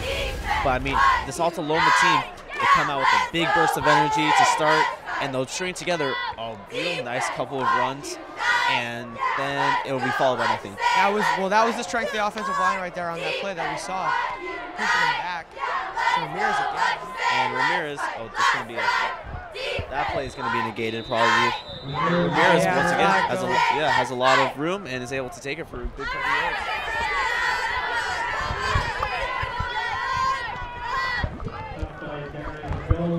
So Pop's on the stop. Big number 56. And we're going to be waiting for the call right now. And ref's heading the opposite direction. So still waiting on the call is. And the block in the back. So this is going to be going back for about 10 yards right now. Definitely what the Apaches needed. Huge loss for the Alta Loma Braves. And it looks like Ahmad Lipscomb dealing with a stinger right there on the elbow. It just looks like some turf burn. First and 19.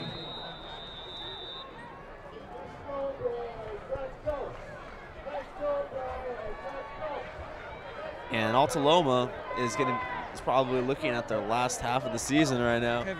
Could very much be 38-7. Very strong Arcadia Apache team. Doesn't look like they'll choke a 31. Yeah.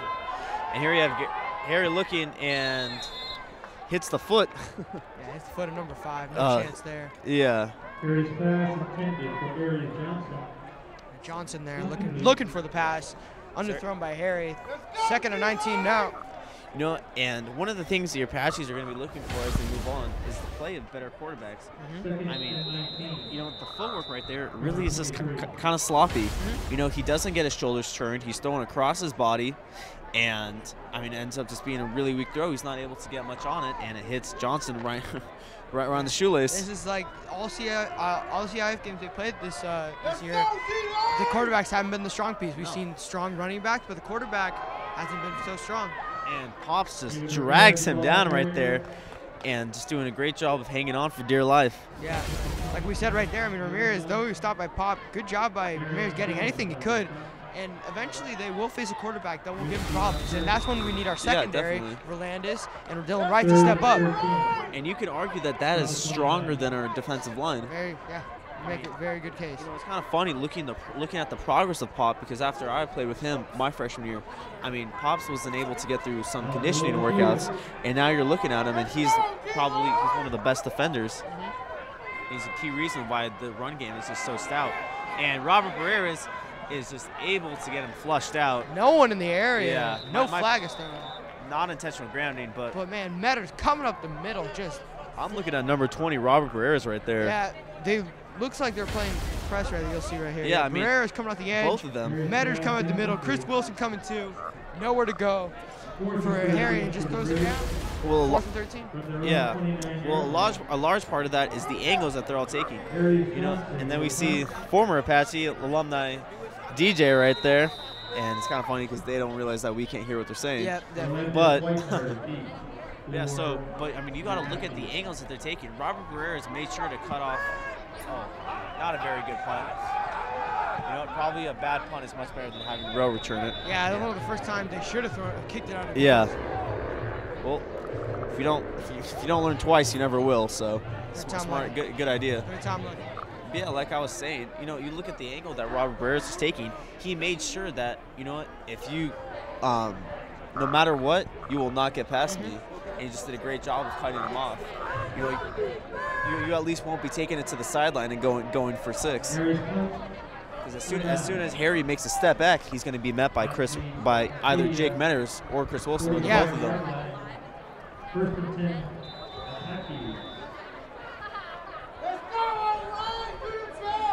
And it's going to be 1st and 10 for Guerra right now. And that is the hard count that we love from Guerra. He easily gets 31. Kevin Jones, you know, someone who's been very productive today to jump. Yeah. So he gets one of the best on Alta Loma to jump the gun real quick, making it 1st and 5. Kevin Jones, one of his only mistakes tonight have been absolutely amazing on the defensive side of the ball. Had a couple sacks in the first half. But yeah, got him to jump. That just shows how good Guerra is. He can get any defender to jump. Even the better ones. And that's going to be play action. And a really sneaky route right there. It looks like number 15, Noah Nadavari. Second string for these wide receivers. But is a really crisp route runner, and he does his job. And Nadavari, another guy that we don't say his name a lot, but another just role player.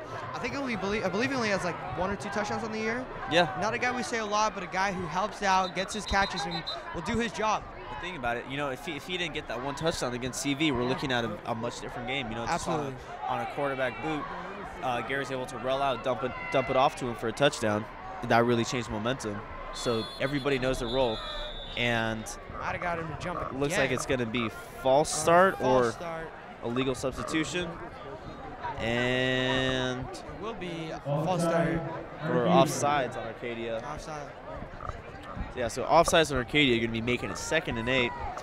But I mean, you know, a name we a name you mentioned last week that really hasn't gotten much production besides his first quarter touchdown, 65 yards, was DeMarco Moore.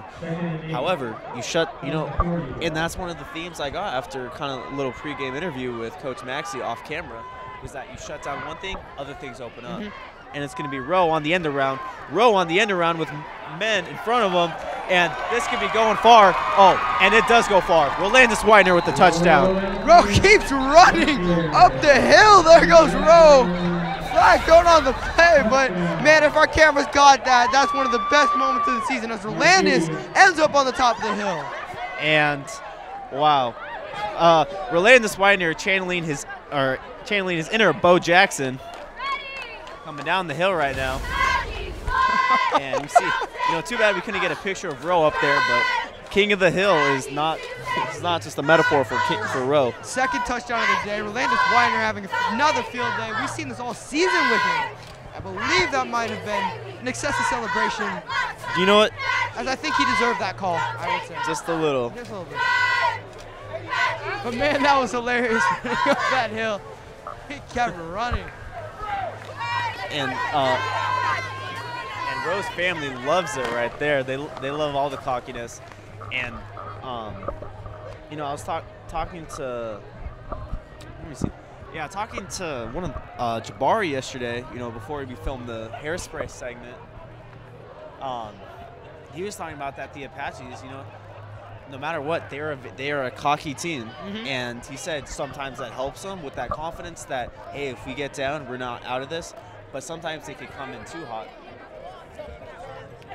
So it looked like a game in the second quarter when Alta Loma came back, or excuse me, first quarter when Alta Loma came back, made it 14-7. Since then, Arcadia went on a 30-0 run. And it looks like it's all smiles for the Apaches. Yeah. And so this is going the Apache way. Not sure what it is. So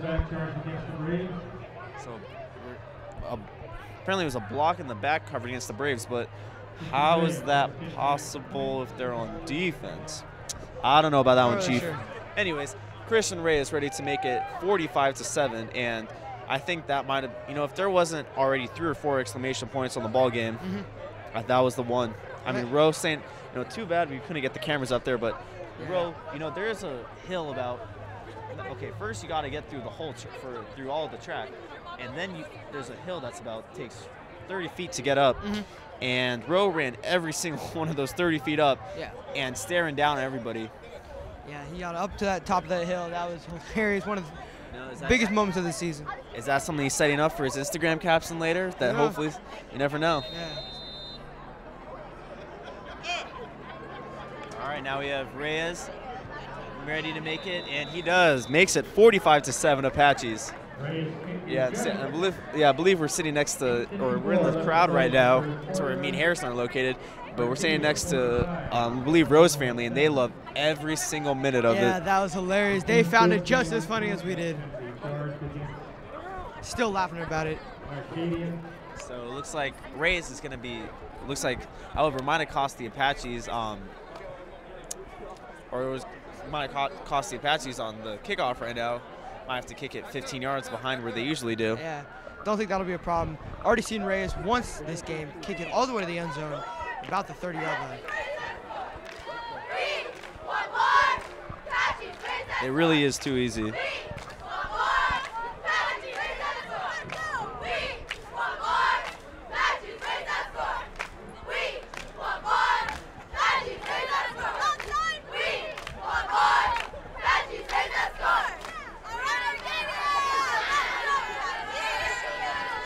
And Reyes going to be having to boot it away from a couple yards deeper than normal, but it looks like it won't make a difference.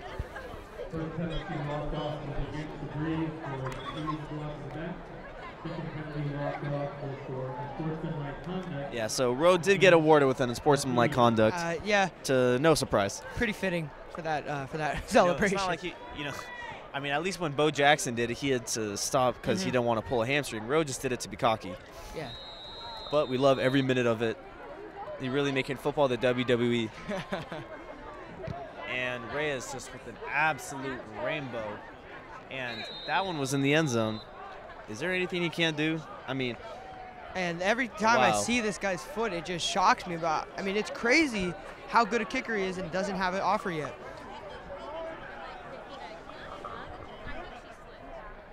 Yeah, and so it's 45-7 on the. You see, it's funny seeing Dorset's dad communicate with him on the sidelines. It's all smiles, so we like to see. But yeah, so and we see one of the core four right there, Jabari Kindle. You know, it's really funny that these guys like talking to the camera, but they don't realize that you literally have no idea what they're saying. Yeah, maybe we should communicate. You know, then. and it's you know what? After the incident with Marquis Moore last year, as Ramirez gets stuffed, where during an interview, Marquis said a 4-letter word you're not supposed to say. Maybe it's a good thing that Did not know about yeah, that. we Move microphones from our camera. yeah, that we don't have the microphone on the camera on the field. Classic Marquis. He's actually on the sideline right now with a few other Apache alumni. See him with safety, or I believe cornerback and linebacker Ramon Morfin, and the one and only quarterback Max Davila, also with DJ, and Harry looking to throw. And you know, you look at, even though that one actually was for a solid gain, you look at Harry throw, and look at his posture. You know, he's throwing like a broomstick right now. Yeah, it looked very lazy on that drop back. If we can get a replay, I don't know if we will, but yeah, right here, look. Everything is straight up. You know, I mean, throwing, that's kind of similar to, because I grew up in the baseball world, so, you know, you really got to drive off that back leg and push, and just does not look athletic. That's where you get your power from, is your legs. Exactly. So when you're throwing the ball, you need to get that lower half. And a big guy, 6'4", really needs to get that lower half into it. And he really has to get that lower half into it just for that torque and fumble. And Alta Loma just says we want the Apaches to win this one. And Nashawn Keith on the fumble recovery. Man, Nashawn Keith having another great game tonight. Yeah, fumble, jumps on the ball. Not the first time we said his name tonight. Nope. I mean, Nashawn has done an excellent job this year stepping up. And, you know, after being on JV for 2 years, you're kind of thinking, all right, is this guy ready to play varsity? And he sure is ready to play. Absolutely. But, I mean, you know, you see Harry doing a little bit too much right there on a quarterback. Looks like it was a read option. Looks like it was going to go to Ramirez. But Harry keeps himself. And it's cold out here. Ball is a little bit hard to grip and fumbles it. And now we're starting to see his subs in. We see Thomas Ebert and so some others that are kind of drizzling in there right now. And it looks like run to Moore really goes for nothing right there. Yeah, Moore struggling. Getting nowhere so far, having that great start. I mean, his stat line will still show at least 80 yards. But yeah, I've been really stuffed after that big run. Good job by that defense. Well, I mean, you know, one of the biggest problems is that they're so keen on him that they're just leaving other things wide open. So, you know what, I'll take kind of I mean, you know, besides that one big touchdown, you know, I'll take an off day from DeMarco Moore if it means opening up other guys on this Apaches and we've offense. seen Guerra really take hold of this game, been extremely And there's some of the alumni we're amazing. mentioning. Yeah, like you're saying, you know, it's very true. And also some unfortunate news for those of you guys viewing. This will be most like 99% chance that this is going to be the last Apache football live stream. Oh, there's a down Apache right now. Looks like it's DeMarco Moore and Ethan Sickler doing Jack's job with half of the certification. And this looks like it's a cramp. this also very well could be your last live stream. Yeah, well, that definitely will be my last live stream. So hopefully, because, well, the thing is, I mean, 45-7 with 7 minutes left in the third quarter. I assume we're going to the championship. I think it's been safe to say at this point. But yeah, so next week's game is going to be covered by Fox. So, you know, hopefully you guys can notice the difference of, I mean, actual professionals who do it as a job versus just a couple high schoolers. Yeah, I'd like to thank APN for giving me this opportunity, giving both of us this opportunity. And it's been fun working with you, Matt. Oh, for sure. You know, and I mean, after, good to see DeMarco Moore is up. But yeah, looking forward to the future. I'm looking to, as of now, hopefully looking to attend Arizona State University and doing the same thing there right now. Nice. And, you know, me and Harrison are very blessed to be a part of this move, just a part of these live streams, because literally no place else in the nation is able to do this. So we have to give a big thank you to Big Frank Nunez. Yep. And just all this Apache staff, and that hard count gets them. But yeah, because you don't see anywhere around us, and just anywhere in the nation doing this. It's truly a blessing. It really is. And it really gives us great opportunities for later in life, just because of the learning curve. Yep.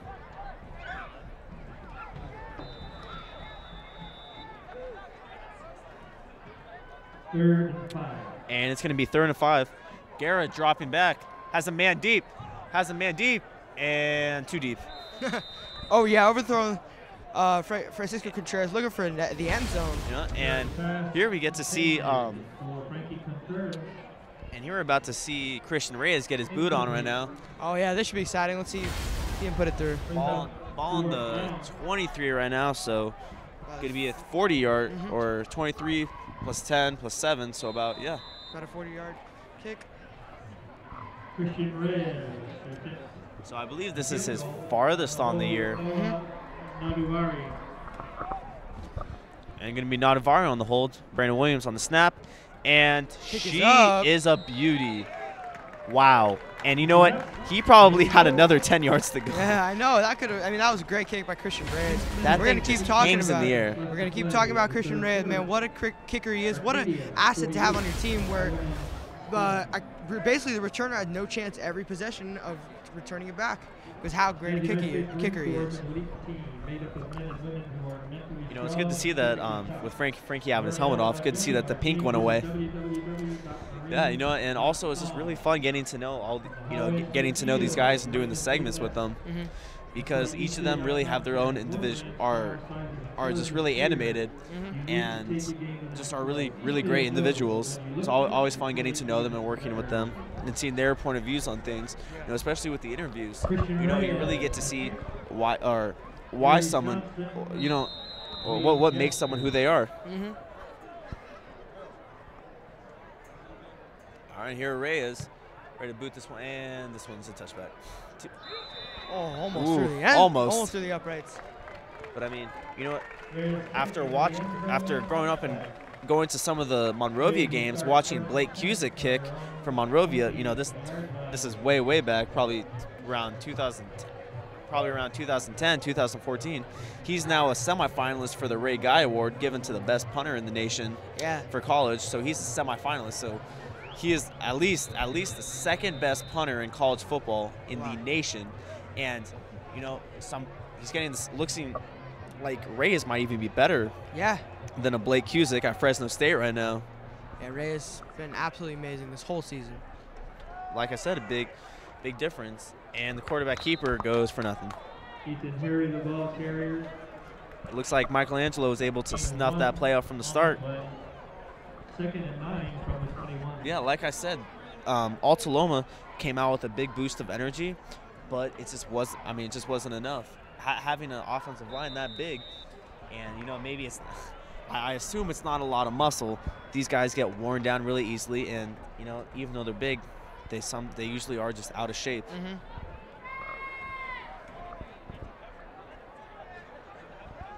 And here we have Robert Barris on the edge, not getting much, and Harry once again with just an abysmal throw. Yeah, so Sire Blakely, the intended target, and just kind of, I mean, he just kind of looks like he's just kind of fumbling it away. I mean, he doesn't look like he's very poised, and his receivers are on core and on time with them and everything. Everything's just kind of a fluster. Everything's you know what? It looks like he's playing the quarterback position defensively, not offensively, if that makes sense. I mean, it looks like he's just trying to get it away before he's getting sacked. And on 3rd and 9, Harry drops back as a man, and was not able to make that catch. But looks like that was a big improvement from the last couple plays. Had Sire Blakely, though, up the middle. Underthrown again. Sorry, not a great angle there. But, yeah, I mean, unlucky for them because they had a first down right there. Going to have to punt it away. Yeah, 4th and 9, and Dylan Wright back there. And you might definitely got to be expecting just another punt to go out of bounds right now.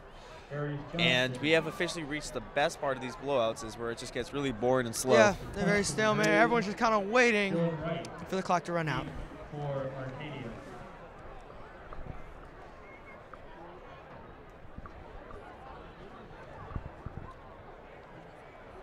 Yeah, Dylan Wright, I mean, you know, definitely has not had the type of game he had last week, but still had an excellent game. And he's not, I mean, I don't really consider him part of the Apache core 4 wide receivers, just probably one of the best we'll ever see at Arcadia of all time. Yeah. However, the defense he's been playing and how locked down he's been at corner has been amazing, to say the least.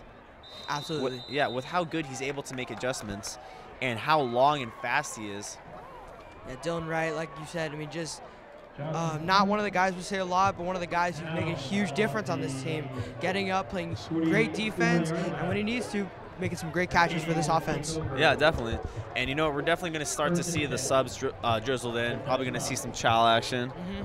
Definitely going to see Omar Lopez, the little goon. Yeah, Noah Cabrera come in the game. Absolute savage.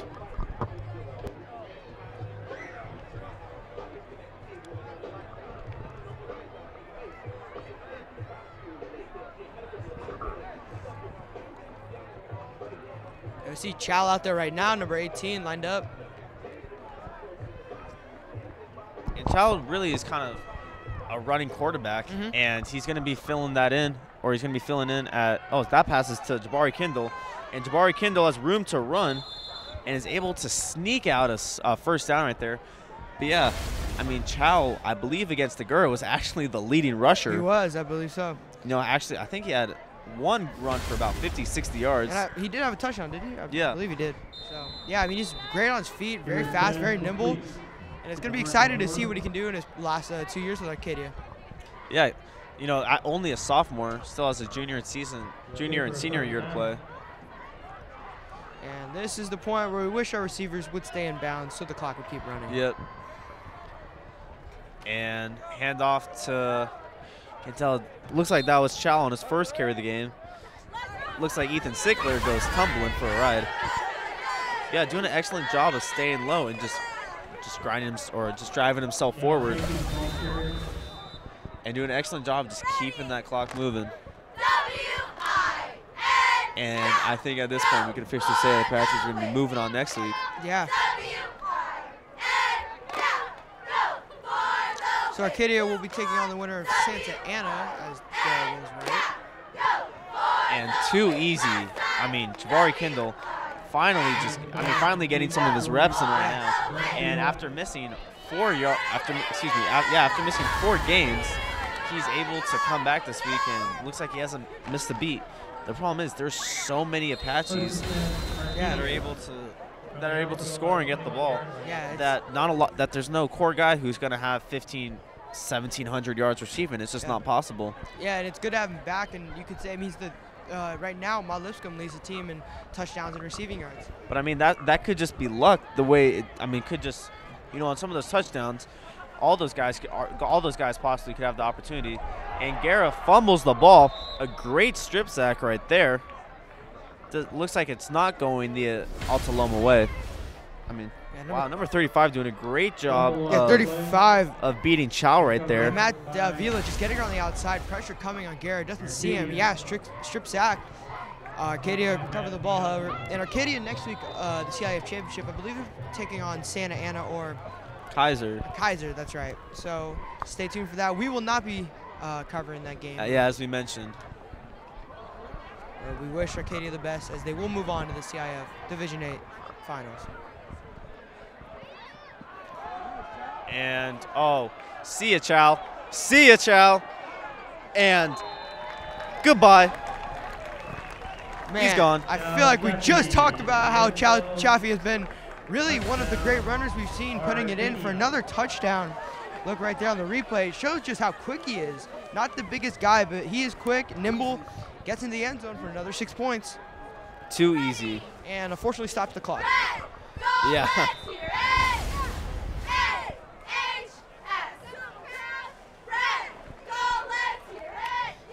Currently in the process checking Santa Ana and Kaiser.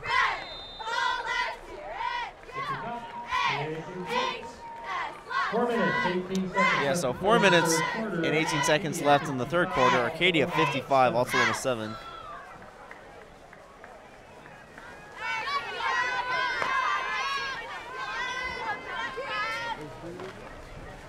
Looks like Christian Reyes is ready out there to boot it again.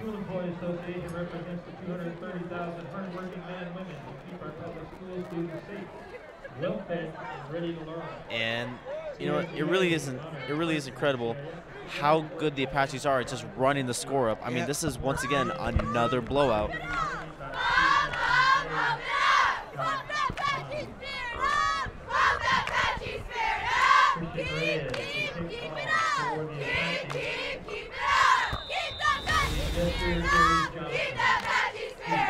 And here he is, ready to boot it.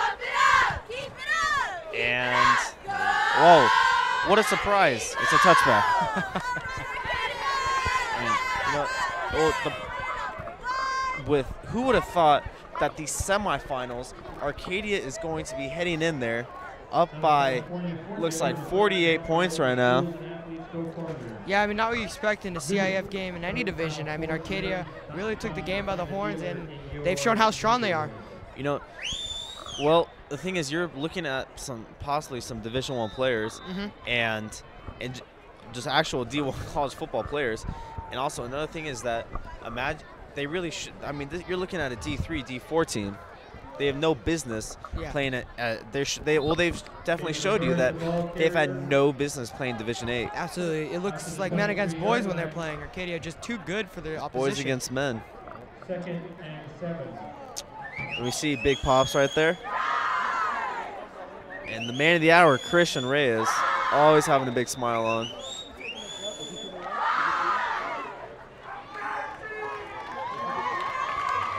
And with 3:49 left, and now, yeah, the clock's going to be running.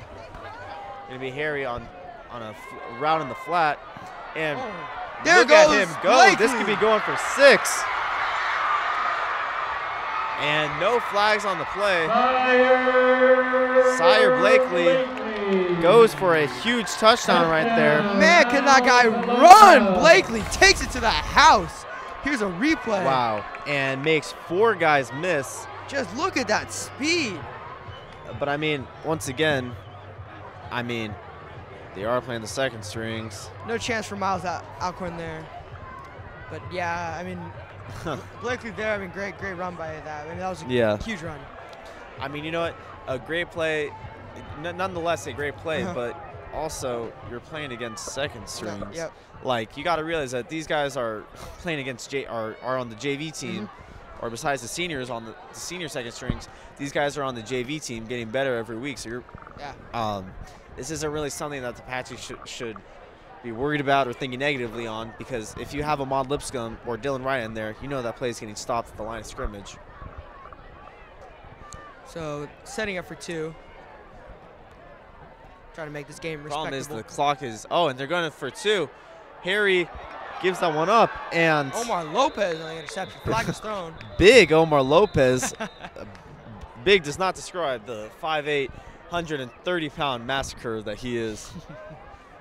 Harry's pass intercepted by Omar Lopez. Flag on the play, though.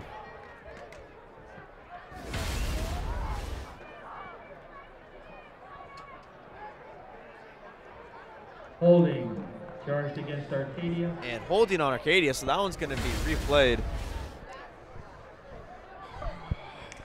So 3 minutes left in the third quarter. Still have 1 more quarter to go before Arcadia will be moving on to the CIF championship. Yep, and this is, like we said, the fun part of the game.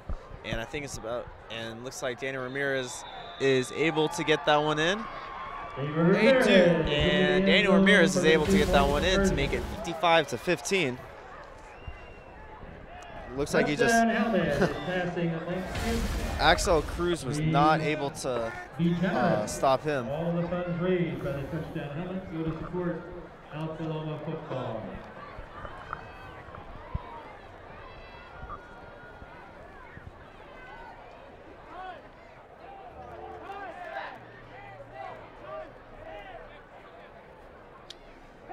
And 55-15, 3:32 left in the third quarter.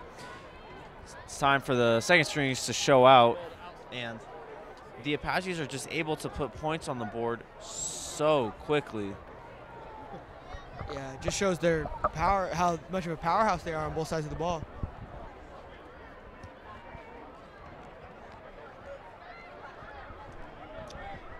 Yeah, it's kind of a little disappointing that my last live stream has to come down to this. Yeah. Just a complete blowout. It's kind of not much to talk about. And Rolandus Widener might be trying to take this one to the house. Makes one man miss and not able to make the rest of them miss. Yeah, completely stiff-armed defender there. That stiff arm was looking pretty crazy. I mean, he just, well, now he's kind of being a ball, or a little bit of a ball right there. Could have had Deontay Bevel get that one. But, yeah, no match. 82, no chance there. So as this clock runs down, I feel like we should talk about baseball for a little bit. Just got to give a hand to Christian Yelich. Won NL MVP, completely deserved for his season with the first season with the Brewers. Great job for him, and hopefully he has another great one. Yeah, you see, it looks like Dorsett Manning actually did come out of the game with that hamstring injury on his, I believe, his left leg, and it was hurting him a little. So hopefully we could see him come in next week and unaffected. And that is a big fumble right there, and the Apaches are getting very sloppy. So you're saying there's a chance? Recovered fumble, Alta Loma.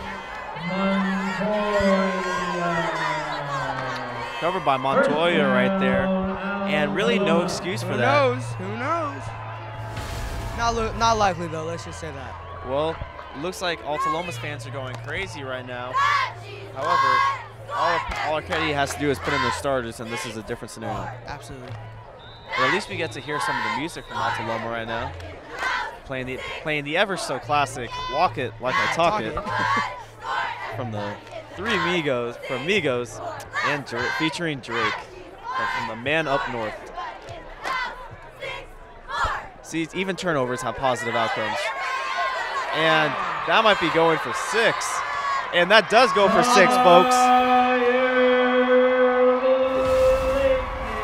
Harry. First play, look at Blakely getting up. Good catch in there. Rolandus hits him late.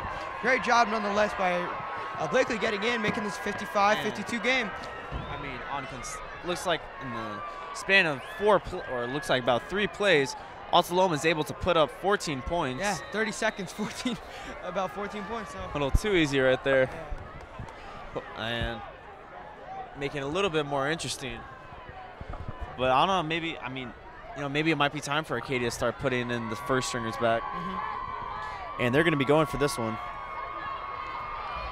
Harry's going to be play action and right through the wicket.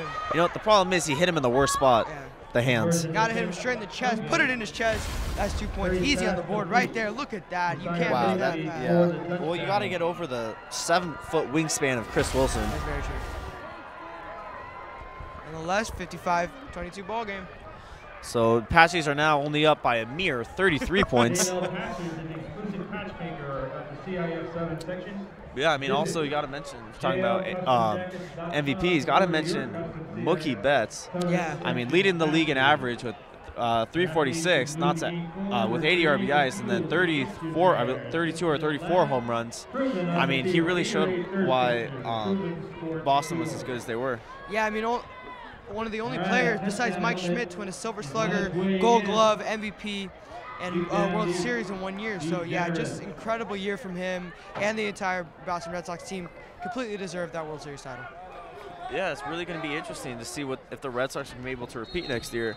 Because I really thought that the Astros kind of have a dynasty coming. Yeah. And I mean, I really think that, and here we have, looks like Bevel returning that one. With some room in front, makes a one-man miss. And he's going to be taken down around the, looks like about the 35. But yeah, so I mean, heading into next year, you know, I don't really know if there's any team in the NL strong enough to take down the Dodgers, but at least in the AL, I mean, it's really up for grabs because you do have two teams out in front, but free agency is going to dictate a lot, especially where decision of Bryce Harper. Yeah, that's huge. I mean, free agency is going to help out a lot of teams. With Patrick Corbin, a free agent. Yeah. A lot of teams in the NL looking like the Phillies could be very strong next year. The Cubs, but what's so great about baseball is that you rarely ever see back-to-back champions unless you're the Yankees, because it's just so hard. We saw that with the Astros. Everyone thought they were going to repeat because of how great and stacked they were. But we even saw just how hard it is when Red Sox came in there and took three on the road from them. So it's going to be interesting to see how the 2019 season plays out. And here we go. Oh, see ya. Oh, he takes a lick, but not before getting 30 yards, and that's the Marco Moore we know. Yeah. Already has 100 yards on the game, but No. I mean, Nathan Race right there, making a good play right there, tackling him. you know, excellent tackle right there. However, you got to stop him when he's at the line of scrimmage, not when he's 20 yards downfield.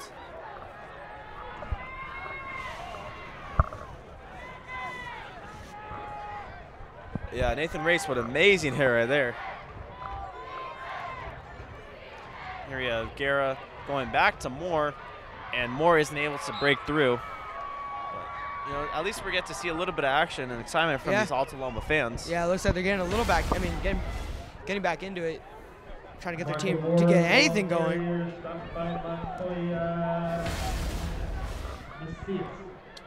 Yeah, so 2nd and 10 right now. 2 minutes left in the quarter. Feels like the longest quarter in eternity. Yeah, just imagine what next quarter is going to feel like.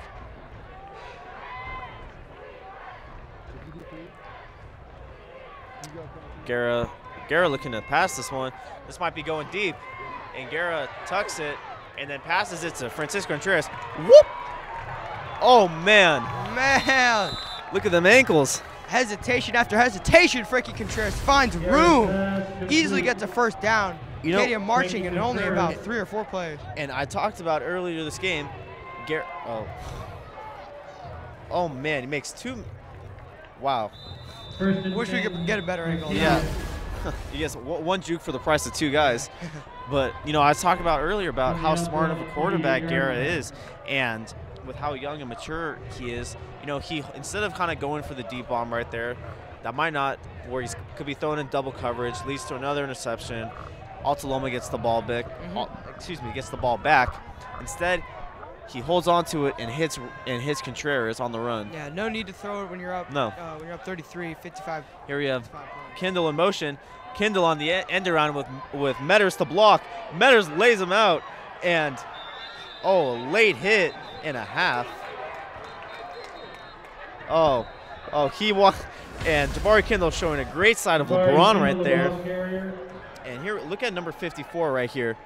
Oh wow, that is that's not nice. Yeah, Metters just bullying. Metters bullying him. And 35 with a late hit on Jabari. And to say Jabari was kind of asking for some help with the flag by a little bit of acting. I would say so. I mean, look at 50. I mean, just look at Jake's hit right there. And I don't really see where the flag. I mean, I don't think that could be going against Arcadia, but I don't really see where it was on Alta Loma as well. Unless you're calling the late hit. Yeah, you know that should, and I believe that there was a flag thrown in for that late hit. There was. It only took about 18 tumbles and spins. But you gotta do what you gotta do. You know, I was getting a little bit worried there that Jabari was actually hurt coming off of after being hurt for 4 weeks. I was getting really scared right there, but not to worry. Just Jabari being Jabari. I doubt you're the only one who thought that. And it's gonna be going against the Apaches. Uh-oh. Might have been Jake Metters on that block. It looks like we can get or a replay. holding. And so it looks like both penalties are going to be negated. And I think it's just going to be redoed. Are they going to replay the down?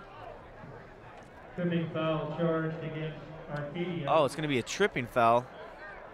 And I don't know. I think these refs are tripping right now. I didn't really see it, but yeah, I guess it did happen. Personal foul Every charge replay, I against really Loma. don't. I don't see Yeah. anything. I don't see. Okay, so offsetting penalties is going to be a redo it down.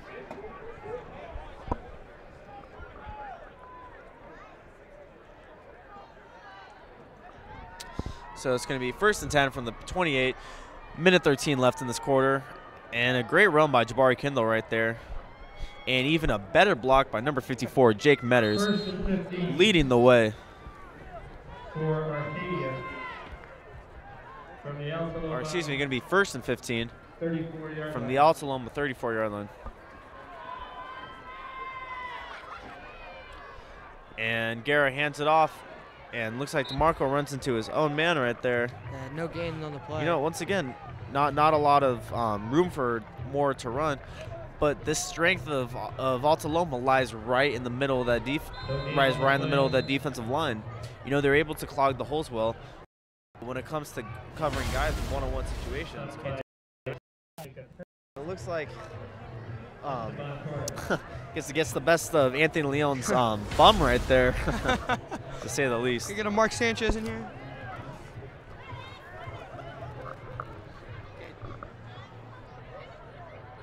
Here you have Guerra on 2nd and 15. Fakes it. This one's going to Francisco Contreras. No way. And that is snuffed out. 31 there. Kevin Jones, another great play. You know, definitely Oh, probably Francisco- one of the excuse best. me, Yeah. Number 11, Blakely also having another great game tonight. Yeah, right there. And on just the has tackle. nowhere to go right there. Yep. And that's going to be bringing us to the 4th quarter. So Apaches, you know, hopefully the Apaches are able to keep this 33-point lead after looking a little bit sloppy on offense and A little defense. shaky for about 13 seconds there. The end As Alta Loma put up 14 points in a matter of less than Yeah. a minute. So. And on a 3rd and 19, Apaches have some ways to go. However, they are on their on the Alta Loma 38, which means Christian Reyes. You never know. This is what we've been looking for. And about a 55-yard field goal from the 38. Seriously, what do they have to lose? Honestly, I mean, you're down. I mean, you're up 33. Might as well try it out, see what he can kick. CCPOA with 30,000 members and their families, supporting a brighter today and tomorrow for California's student athletes. Max Preps is proud to be the official digital content provider of the CIF. Visit maxpreps.com on your mobile phone for access to scores, rosters, schedules, leaderboards. And bringing to once again the 4th quarter right now. Apaches are up by 33 points, 55-22, and it really should be 55-7 if it wasn't for just like 2 really bad drives and just kind of sloppiness from the second team. I mean, the backups are messing up, and that really isn't something that you have to be that worried about, because the backups aren't going to be playing against going to be playing against Kaiser next week. Oh, so wait, did Kaiser? Or Kaiser or Santa Ana. Okay. We're doing a quick score check right now. Start of the 4th quarter here.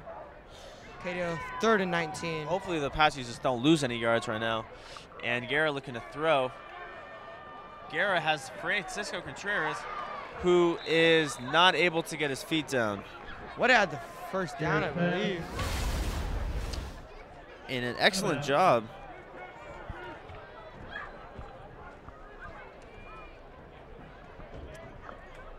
Fourth and 19 for the Apaches from the 38-yard line. And they're keeping the offense out there. Looks like they might be Looks able like to. Garrett's just going to punt it away. Yeah, or they could just try and get a jump. No need, though. Looks like he will just punt it away. Yep. And this one is going to be down. Takes an Arcadia roll. Yeah. Good job, Arcadia. And yeah, downing it. no, Nadavari doing an excellent job of downing it. Down on the 9-yard line. Braves will take over 1st and 10 from the 9.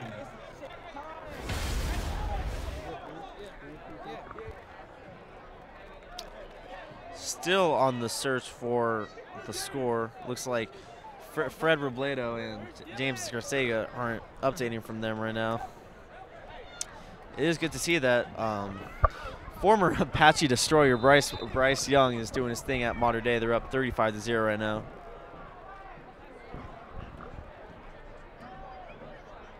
Harry throws it at the feet. Alex Granger, no chance there. Another bad pass that could have gotten some major yards for this team. For Alex Granger. Bring us to 2nd and 10.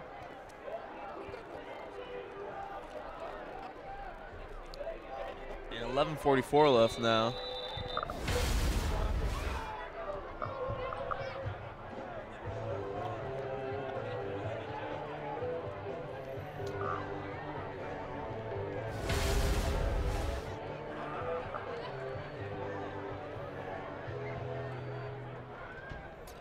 Oh, wow.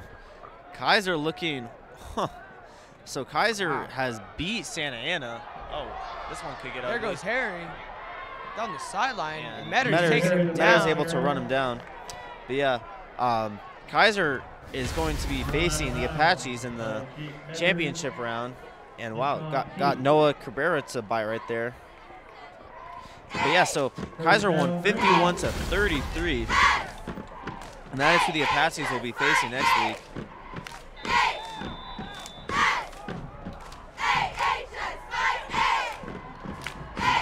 Yeah, so it looks like it's going to be Kaiser versus Arcadia for the CIF Southern Section Division 8 championship.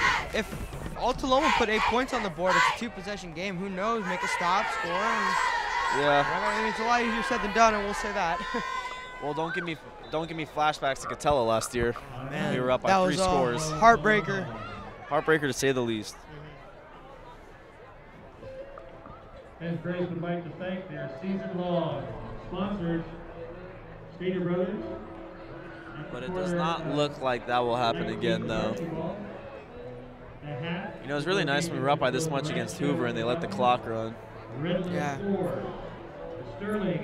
But since it's playoffs, I believe they're not allowed to. LTO Alex, Kyle's Pizza, Upland Arena, and Bentley and Moore LLP. We thank them all for their support. Yeah, very sad to announce that this, I mean, if you're just tuning in with us, this will be our last live stream, at least for football. Still tune in for the rest of the sports. Yeah. And the best part about being on the bleachers right now is seeing one of the younger siblings of the players take a big tumble, looks like. And really getting a little bit interested in the live stream right now. And so Arcadia girls basketball in action tomorrow, 1:30 p.m. at Keppel High School. And an interception by Ty Caballero. This could be going for 6 to the house. Touchdown. Touchdown Arcadia. 61-22 the score. Yeah, Caballero, fitting for him to come back and score a pick 6. Great to have Ty Caballero back. And sorry for that. Arcadia girls basketball in action tomorrow, 1:30 p.m. at Keppel High School. Make sure to tune in. Go check it out.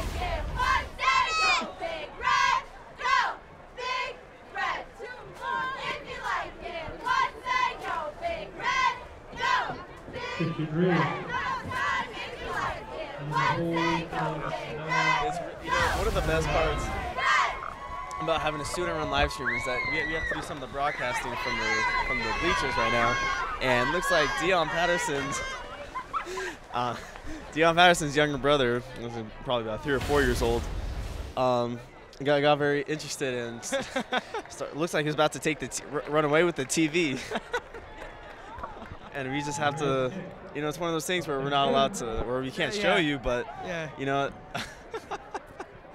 That was hilarious. Man, we've seen everything this game. Yeah, you know what? We've seen Landis almost run to Arizona. Yeah, we've seen Landis run all the way up the hill. We've seen a comeback stumped by a Ty Caballero pick 6. And we've also seen a Marine graduate today, yeah, which is pretty one of our amazing. alumni. Yeah. I mean, you know, it's what happens when you're in the last quarter of your last football live stream. It's a fitting way to end it. It's fitting. That was more surprising than anything. Had to call Rose Dad to save the day right there. I mean, you know, I didn't mind when he was grabbing the walkie-talkie, but started grabbing the talking, TV. Yeah. So,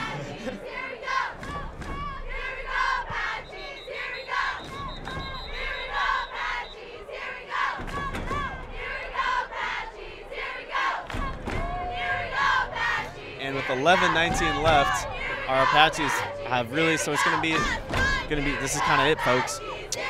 Fat Lady has yet to sing, but it's gonna be in our Kaiser versus Arcadia championship game.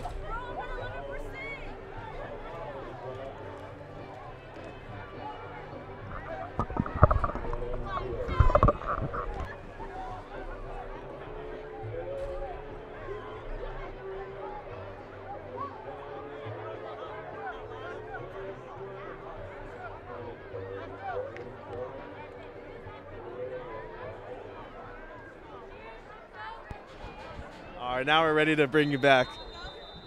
Christian Reyes from the 35-yard line. And Reyes ready to have his probably about his 9th or 10th touchback on the day. So it's now 62-22 Apaches. And would you look at that?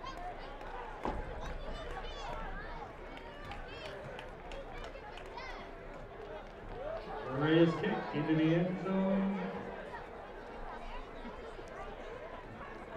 Touchback. Braves ball. First and 10 from their own 20-yard line.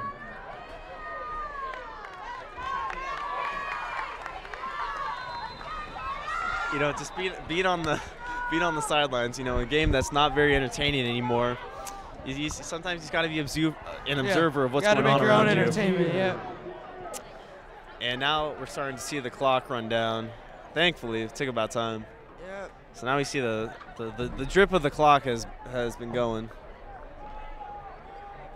And a big run by Danny Ramirez makes a couple men miss, and he's going to be taken down by the efforts of Ty Caballero and DeMarco Moore.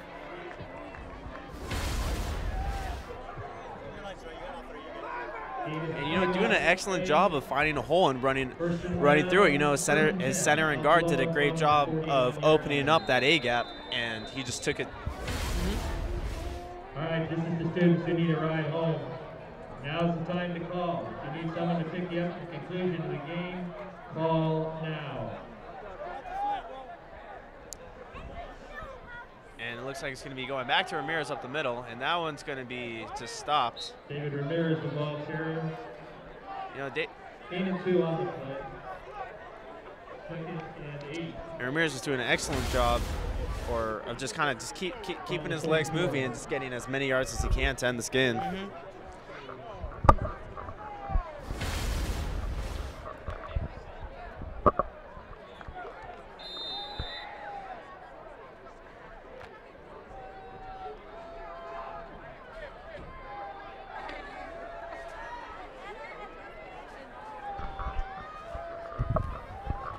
And that's going to be going right back to him. David Ramirez, the ball carrier.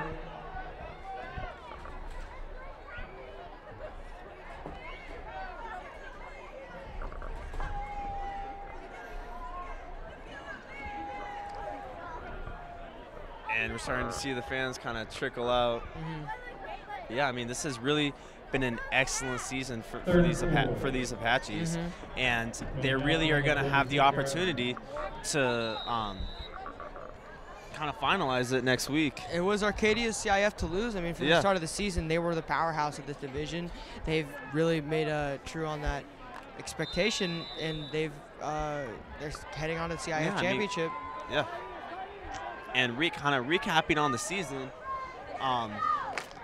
looks like Harry goes and just met with Metters and is not going down. Yeah, recap. They lost a couple early in the season to Burbank and or to Cathedral and Hart. Yeah, Cathedral and Hart. But I mean, you know what? You kind of look at those games, and the thing is, those are Division 2, those are Division 3 and Division 4 teams, and I mean, they really are excellent teams. And so there's a little bit of doubt being it's being put in the heads of Arcadia. Like, is this really it? Are we really the, you know, is this really our year? And we see two of our younger ones. Two of our younger Apaches right there. It looks like Will Covey. But yeah, and you're really starting to question Arcadia. Like, is this really our year? And it really was. And that kind of frustrating first came in the first quarter against LaSalle to open up the year. Yeah. You know, we have all these new guys, and it just didn't click right away. Yeah. Wow. Great job of Ramirez running. He's going, Ramirez.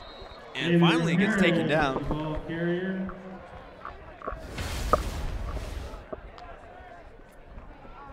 Stopped by Axel Krug. Wow, just doing an excellent job of keeping his feet moving. Yeah, I mean, Ramirez definitely has been the only bright spot of this offense. I mean, Harry has looked questionable at times. Probably thrown for, what, 40, 50%? Not where a quarterback should be throwing. But yeah, one thing about this Apaches team, though, is that their speed is really second to none. I mean, you give Guerra enough time to throw, these receivers will get open.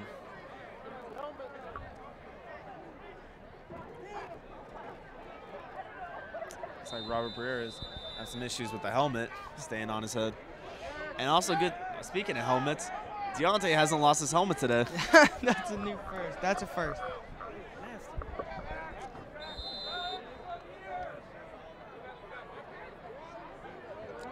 Yeah, I mean, as this game's starting to come to a close, you just gotta start thinking about next week. And it looks like Robert Barreras has an injury. It looks like he's getting his ear attended to.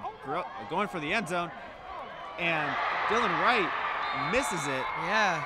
Wow, Dylan Wright, you don't see that every day. Wow, Granger doing an excellent job. Granger got up. But yeah, Dylan Wright, you'll see here right on the replay. Tried to get up and just tried to knock it. Yeah, just mistimed his jump, you could say. I think kind of got a little cocky or honestly got a little cocky, but I think he got a little bit lazy right there and just instead of just kind of staying with him, just mistimed the jump and tried to swat it away, but instead of staying with him. Went for the spectacular play. Yeah, went for the spectacular play, ended up hurting him right there. And one of the first throws by Harry that was actually like on the money. It was a good pass. Yeah. I mean, did a really excellent job right there. It still could have led him more. I mean, that could have been 6 points on the board. So clock is really running down now. 5:40. Daniel Ramirez that one goes in. Excuse me. David Ramirez. I've been saying the wrong name this whole game. Wow, that's bad. David Ramirez, I believe that's his third touchdown in the game.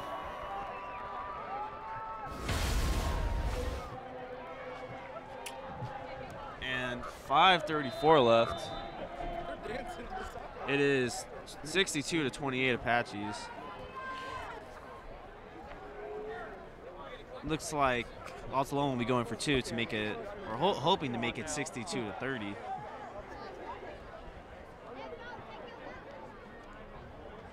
And it's going to be a fade. And wow, looks like Miles Alcorn almost hit that one away. Yeah. Right, almost gave him the classic JJ swat. Right here, had Granger hits him in the chest. That's 2 points right there. Kind of bad throw. Alcorn was nowhere near that. A reminder for students, if you need I guess anybody, if you need a ride home, now is the time to call. They're going to pick you up. Now's the time to let them know that we will be done here in about 5 minutes. So, call and have your ride pick you up. And in agreement with CIF rules and regulations, please do not go on the playing field at the conclusion of tonight's contest. In the interest of safety for spectators and players, do not go on the field at the conclusion of tonight's game. And it looks like back to return is Dylan Wright and Marco Moore. Kevin Perez to kick off. Kevin Perez kicking this one away. For the break. And Kevin Perez is going to be kicking this one to Dylan Wright. Dylan Wright catches it at the 15. Going to his left. And DeMarco Moore with a big block. And Dylan Wright makes a couple guys miss, and this one might be coming back. Dylan Wright on the return. Looks like Miles Alcorn might be the source of the penalty.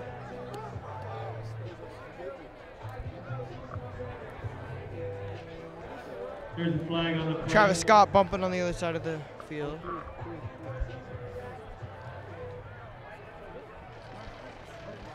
See Torrey Brumfield right there with had a big shoulder injury. Hopefully he's going to be able to come in next week.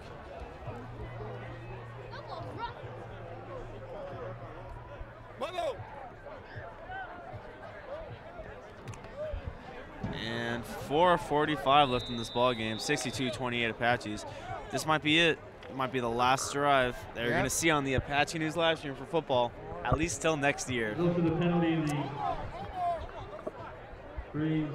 Also, I mean, while we're wrapping up, I want to give a big shout out to Jeremy Sutton. Yeah. For all, yeah, I mean, well, you know, there's a lot of guys behind the scenes that are doing a lot, that are a part of this Apache News team.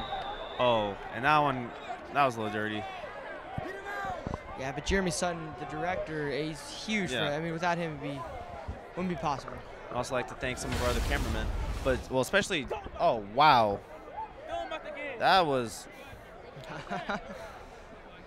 Looks like someone took away Messiah's pizza rolls right there.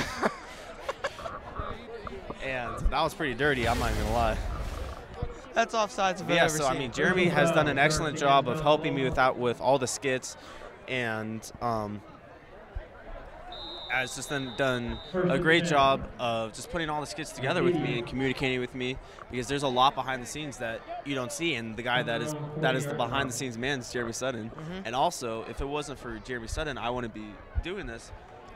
Here we have a run to Chow, takes it for a couple yards, but yeah, so I mean, all the way all this started, and with all the segments coming in, is that in English class one day I sat next to Jeremy and I asked him, like, is it possible if I could do one of the games? Yeah. Just kind of curious. Wow. And here we are, a year and a half later.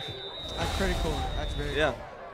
And I recommend anybody or any of the guys or people that are going to Arcadia right now, they're interested in this, to get involved. I mean, you know, everybody here is nice.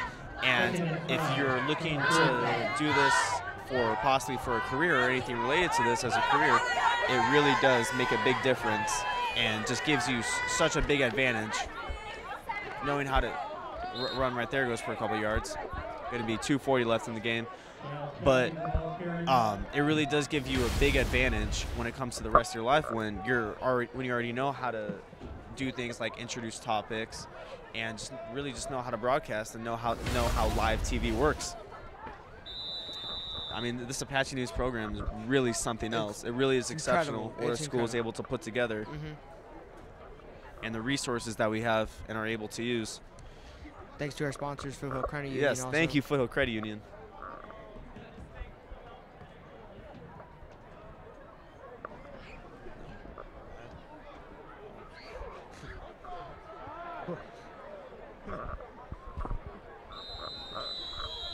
And it looks like flag.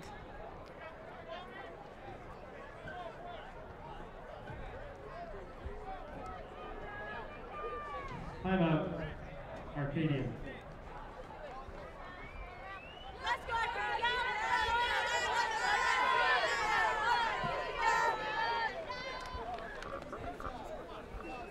Starting game's really starting to wind down. 1:51 left in this contest. Yeah, so a big couple shout-outs we'd like to do. And so we want to thank the whole crew tonight, and most of these people have been there for the rest of the games. So we have Keelan Headland on graphics, Aaron Chow and Ryan Cow on technical directors, our camera operators, Christine Chen, Rod Esfahani, Nicholas Marshall, and Jake Gams, Brandon Oaks on instant replay, and on audio, our advisor, Mr. Nunez, and our director, Jeremy Sutton, and everyone has helped out on the streams this season. Don't really remember names, but a couple of them I do remember are Lulon and also Jesse Chen for making this possible. JC Hendra for making this possible.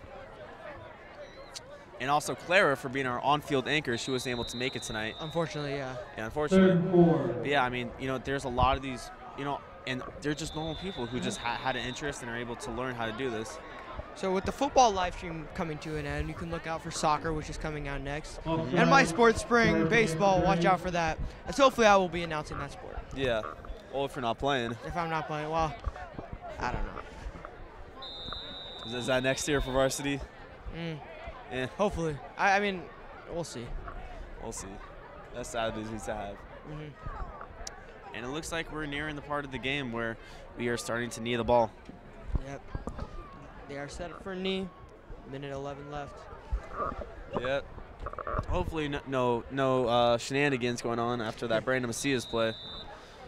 Dirty indeed. And looks like some good sportsmanship all around. A lot of mutual respect.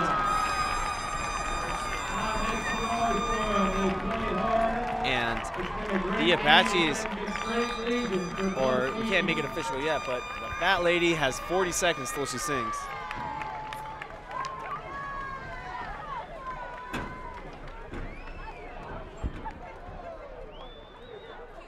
And these are coaches and all the work that has gone in from spring ball to just those days in the summer where it's hot. And you are now looking at your 2018, at least getting into the championship.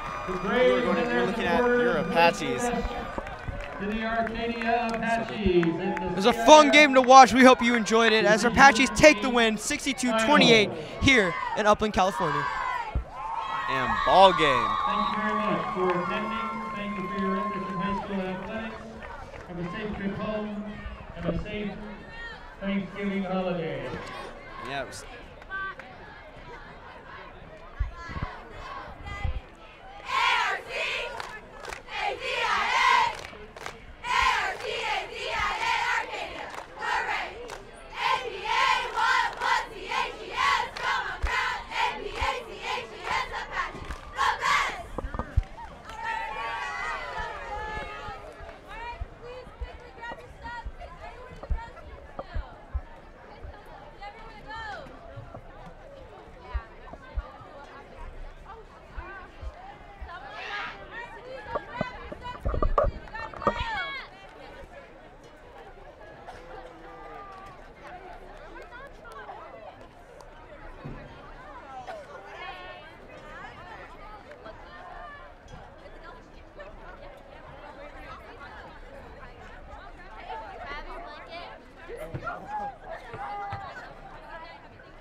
There you go. Make some noise for him.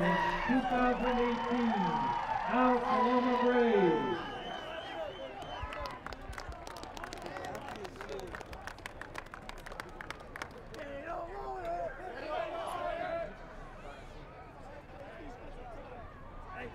Years. I wasn't born yet the last time we were in the CIF championship game. That's a pretty impressive thing, man. Obviously, we get a shot at the title. That's all you can ask for playing this football game, man. You get one shot at it. We're going to go home next week. We get Kaiser, our house. Yeah! Saturday night, man. We're going to have to play our best football of the year, man. That's a good football team.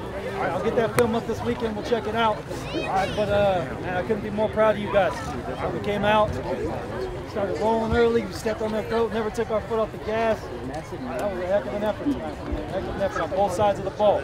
All right, you guys, we're a little dinged up right now. A couple of guys, we got to make sure we go home, lick our wounds. All right, if you need to get with Jack, get with Jack. I don't think anyone will want to sit out this next one, man.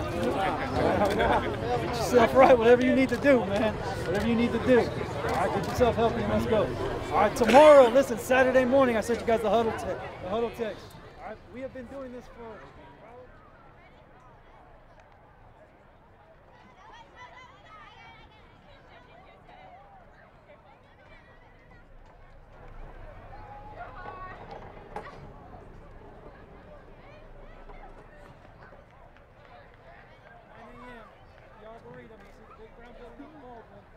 Be there. Be there.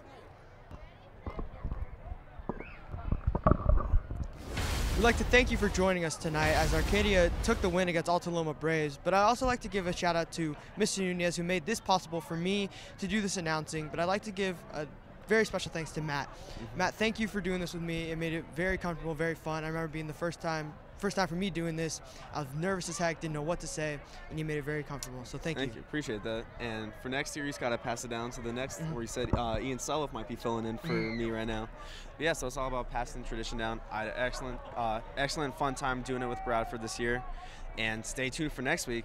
Our Apaches could be CIF champions for the first time in I don't know how long. All right, see you next week, folks.